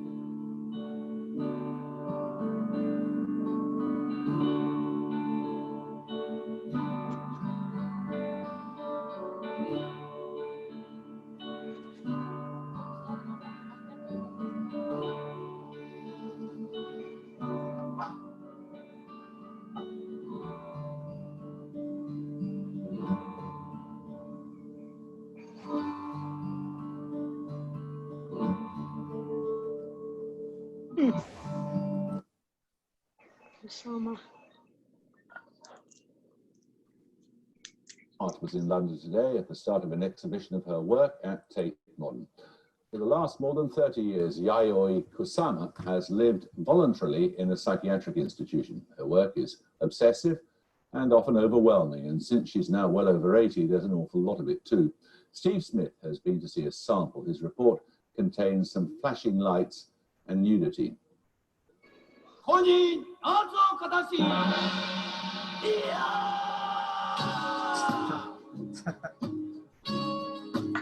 Extraordinary is a much abused word in the world of contemporary art, but I think we might dust it off for Yoyai Kusama, an octogenarian in a wheelchair who somehow conquered both the art scene and the fashion world from her base in a Japanese psychiatric. Louis Vuitton,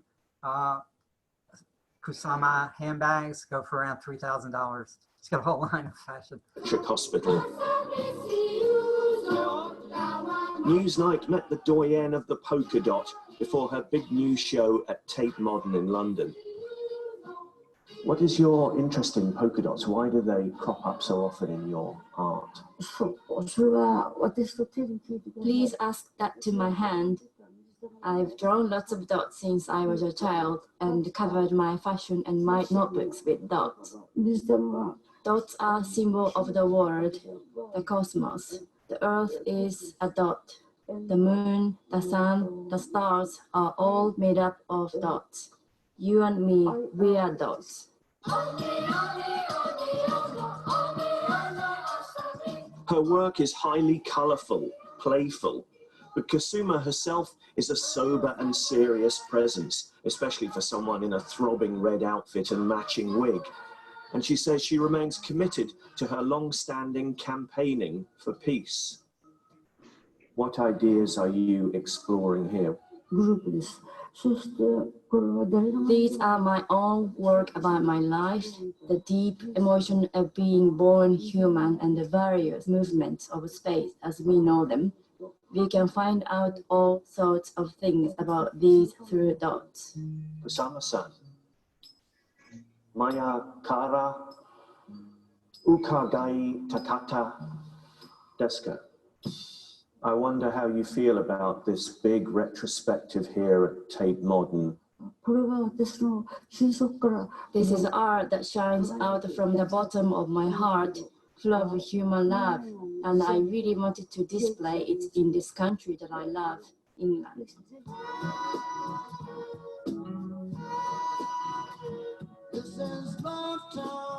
Kusama collaborated with musician Peter Gabriel on this video. What did he see in her work? A really original point of view, passionate intensity that was on the one hand very childlike and on another very smart, adult and quite disturbing. we had a few days just recreating some of her work and her sort of boat full of phalluses. And did one of your people say, Peter, we're going to need to spend some more money. We're going to have to go down to Wix and just see what's... How did that all go? It was quite hard to locate a boatload of willies, so we definitely had to do it yourself. I'm glad you brought those up. The male member is to Kusama what the tree trunk is to late career Hockney. Dare we ask, what's that about? I was very afraid of phalluses. I haven't had sex. As a child, I suffered a lot because my father led a very devout lifestyle and I came to hate sex. As a kind of art therapy, I created lots of sex, filled a room with them, and I lost my fear. The psychiatric hospital where Kusama lives became a refuge of her own choosing after a bout of illness many years ago. For 3 or 4 days, I didn't eat. I just painted and collapsed. Then I went to psychiatric hospital. The doctor said that I had to be admitted. Critics are sympathetic to Kusama's plight, of course, but that doesn't mean they all love her art. It's fun, like a fizzy drink with all these spots that are like bubbles. It's got this endless fizz. It's effervescent. Obviously, we're told that it's driven by deep pain and psychological illness, but that doesn't really come through in the art. For me, I don't find it some kind of disturbing hypnotic ecstasy in this art. I find it just a fizzy, pop cultural style. Well, the show's been fun, but I'm really looking forward to this place, the Obliteration Room, they call it. It's not the bar, by the way. This Orwellian-sounding Obliteration Room is pristine at the moment, but the idea is that visitors to the show can come in here and completely cover its surfaces with brightly coloured polka dots. I've got to pack him drinking this BBC coffee.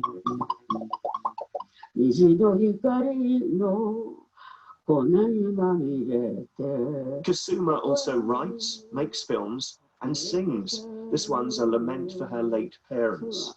Bravo.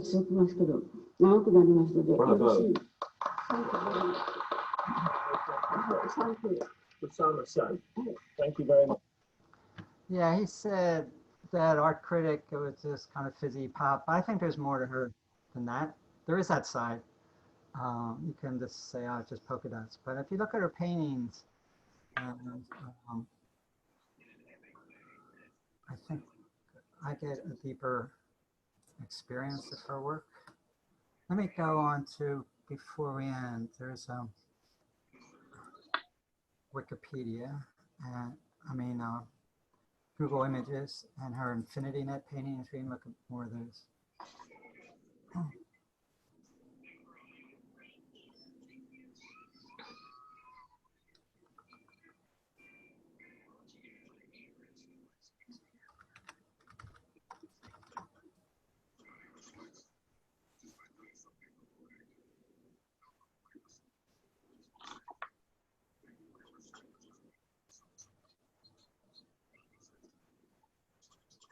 Yeah, she did them in various.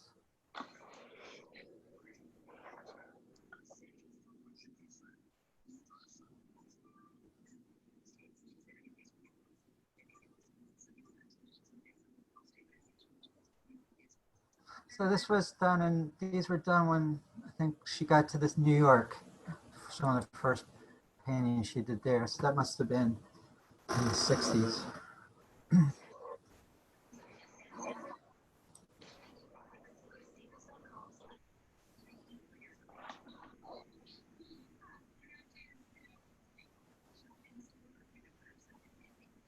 And I think you got to stand in front of them, and it's like a painted version of our infinity rooms. If you just really stand in front and let yourself go, you realize that there's what seems like a flat surface has a great deal of inner depth, and it keeps going and going, and it kind of opens you up to beyond the usual, just some substrata of existence. That's the feeling I get. That's what she was getting at. So, Joe, did she paint all these by hand?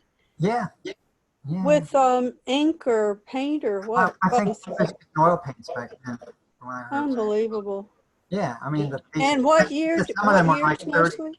33 feet long canvases. These were done in the 60s. Wow. But then she's got all those other style of paintings that are more like, Yeah, I see. Yeah, so there's other whole, her style kept evolving. So, and then she does, the sculptures, the hard sculptures, the painted sculptures, which have been made into huge. And she has her own museum now in Tokyo, the Yoyai Kusama Museum, 3 or 4 stories. Yeah. There's a way to look at these things that, like you saying, Joe, draws you in. Yeah. And it's kind of an exercise that I learned as one of the ways to train the spiritual eye, the single eye, to see.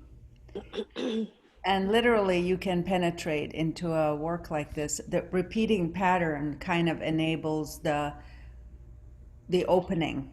That's right. Good point. Yeah. And I think those Aborigine painters were getting at that, and she was, but you have to be able to stand in front of it. And like most people spend 3 seconds in front of paintings, you got to be able to stand there. There's an Indian artist who lives in London who's doing the same thing in his way. And I've seen his sculpture doing that. I have to try to remember him. I'm going to do a class on him too. I can't remember. Do you think that was the goal of what Fairstay just said? That was her goal? I think, yeah, I mean, when she articulates why the polka dot, she's talking about, he says, we're a dot, the stars are dots, we're all dots. Gotcha. And then a lot of the names of her rooms are also self-obliteration rooms. So infinity, self-obliteration, it sounds very Buddhist, right? Right. This one's amazing. It looks like a slice of a cell, right? Yeah, I was thinking of DNA. DNA? Yeah, look at that. It's amazing. But I don't think did she do all these while she was sitting down at a table? Yeah, I think so. I don't think she Wow. was looking at a cell. She just tapped into it. The substructure of biology in life. So well, in a way, when you have a psychic break, yes, it kind of opens things. And I think that happened to Vincent. Yesterday I was walking around. Hey, I wonder if Kusama was Vincent. He loved this is just one of my crazy ideas. He loved Japanese art.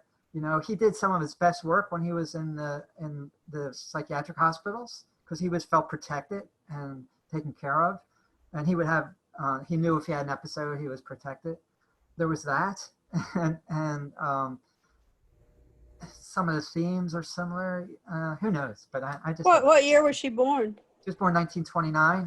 He died 1891. 91 was it? Yeah. So possible. You never know. And then he didn't get the financial success, and she did. She had the struggle, but now she's like her work sells for the millions.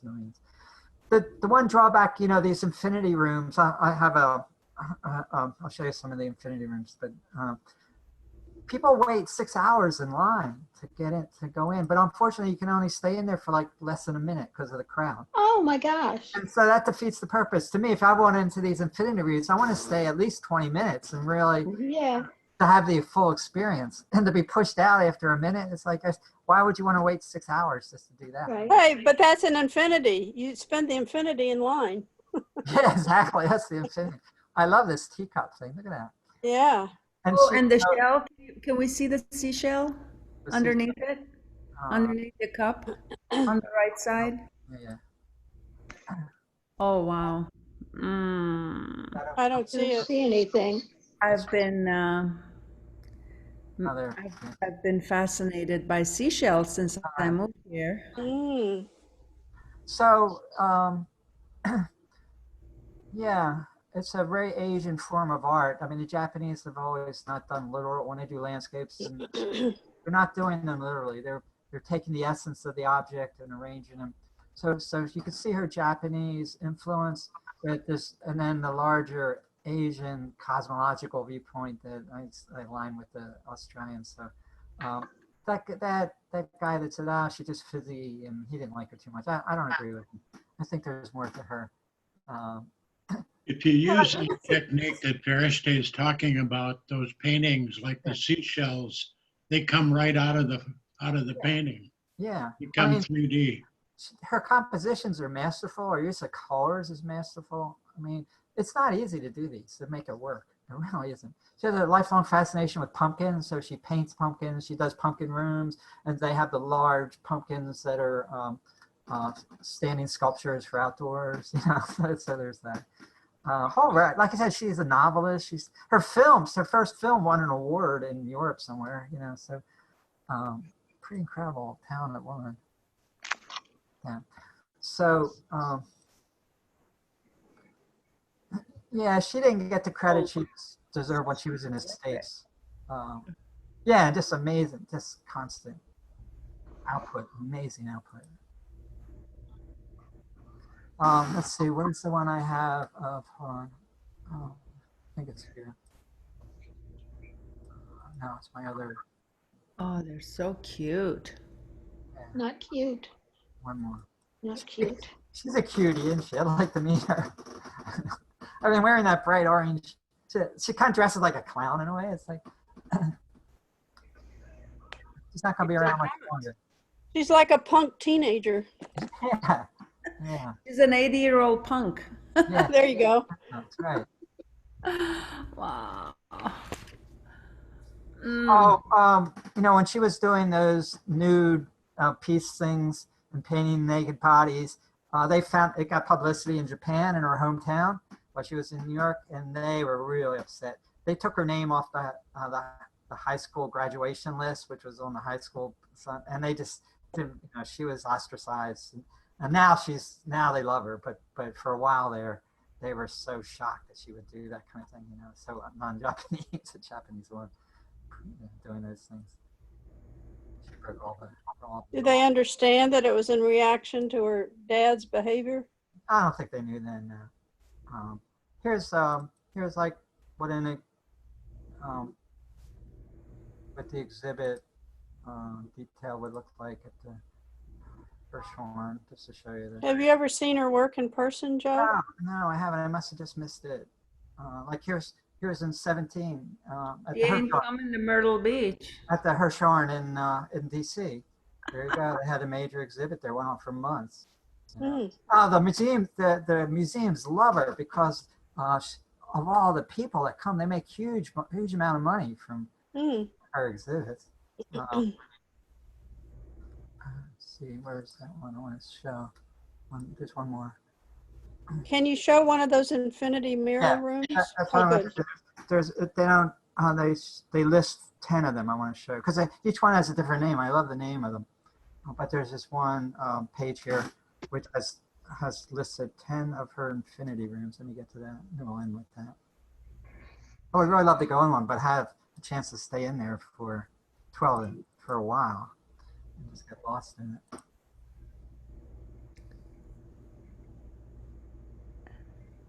I see the third one from the bottom, infinity mirrors. That's the okay, 12 infinity mirror rooms and where to find them. Okay, here we go. And let this load up.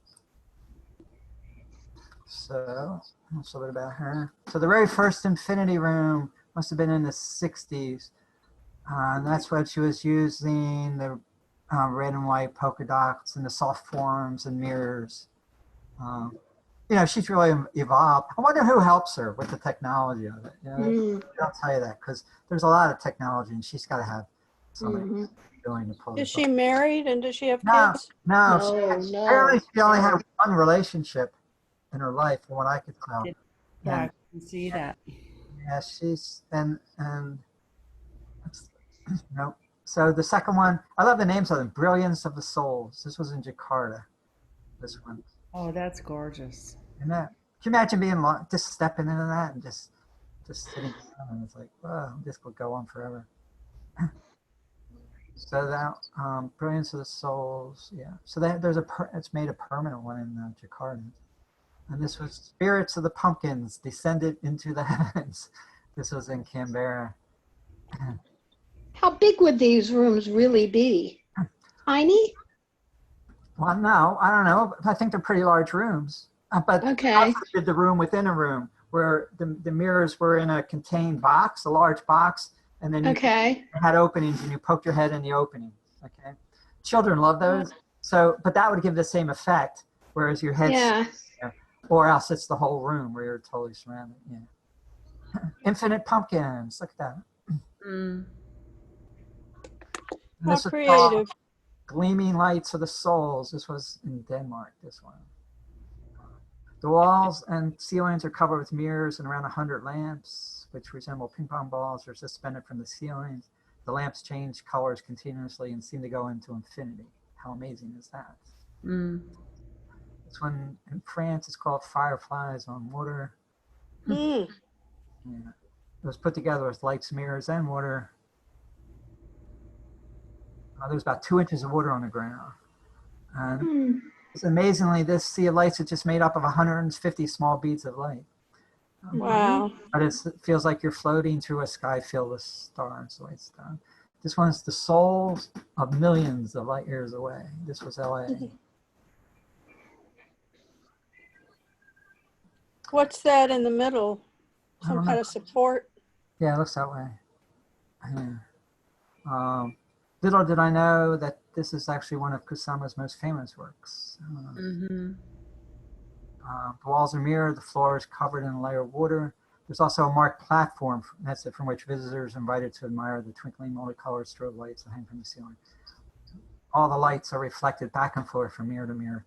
Viewers will witness a vision of seemingly infinite lights. Visitors are given 45 seconds.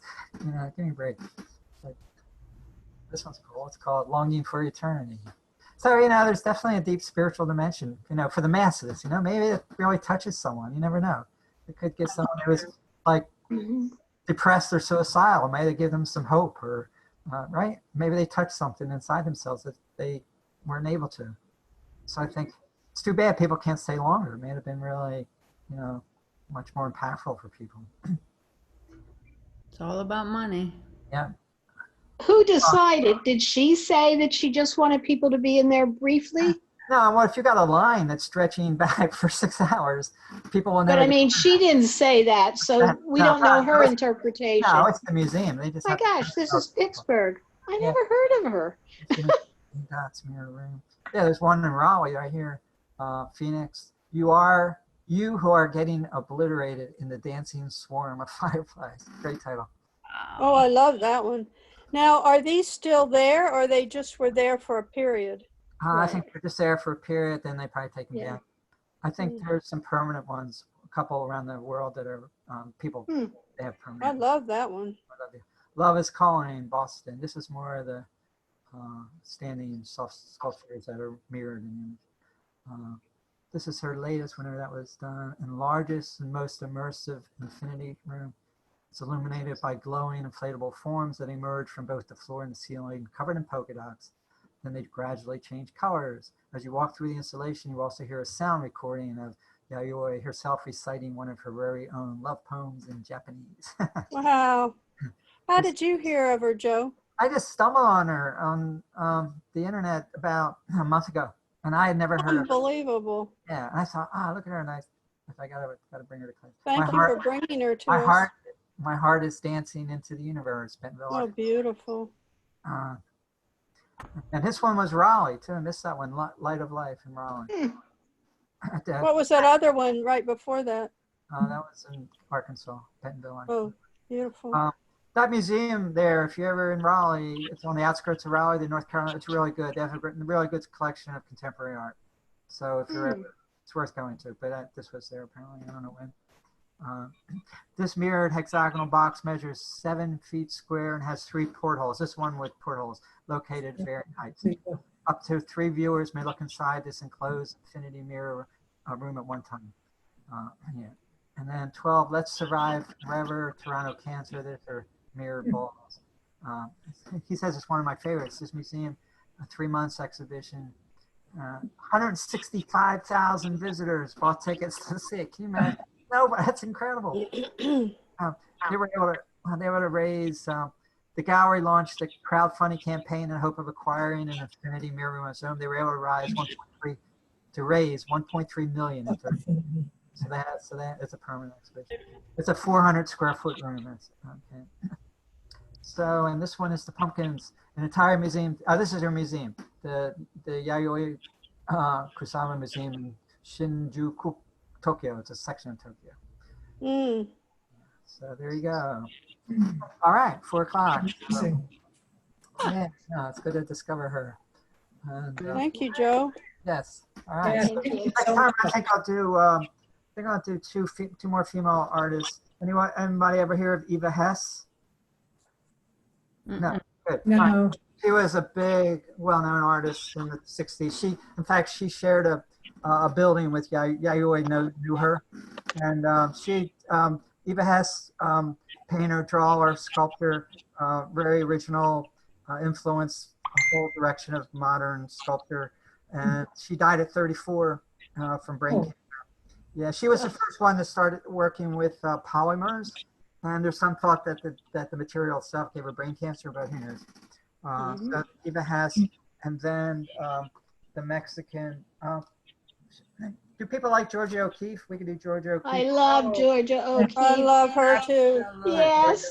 I was going to do Frida Kahlo. We'll save her for another Mexican. Oh, Frida Kahlo's cool. Yes. So would you rather Yes. do Georgia O'Keeffe or Frida Kahlo?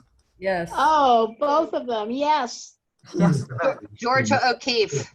All right, Georgia O'Keeffe, all because right. I've never heard of her. We'll do Eva Hess and Georgia O'Keeffe next week. We'll save Frida for another time. All right, fun, great. That was good. Thank you, Joe. Very interesting. Thank you. And like I said, if you have Amazon, that documentary, it's really good. It's called Kusama-Infinity. It's really worth watching. You just have to rent it for $4. Worth the money. There's also a couple of YouTube videos of her. Yeah, there's one that's 25 minutes long that's on YouTube. Yeah. That covers her life. And I thought of showing that, but I didn't have time to do that. But that's on YouTube. There's the one that's 25 minutes. It's worth it. They cover her whole life. That's great. Okay, folks. All right, see you in 2 weeks.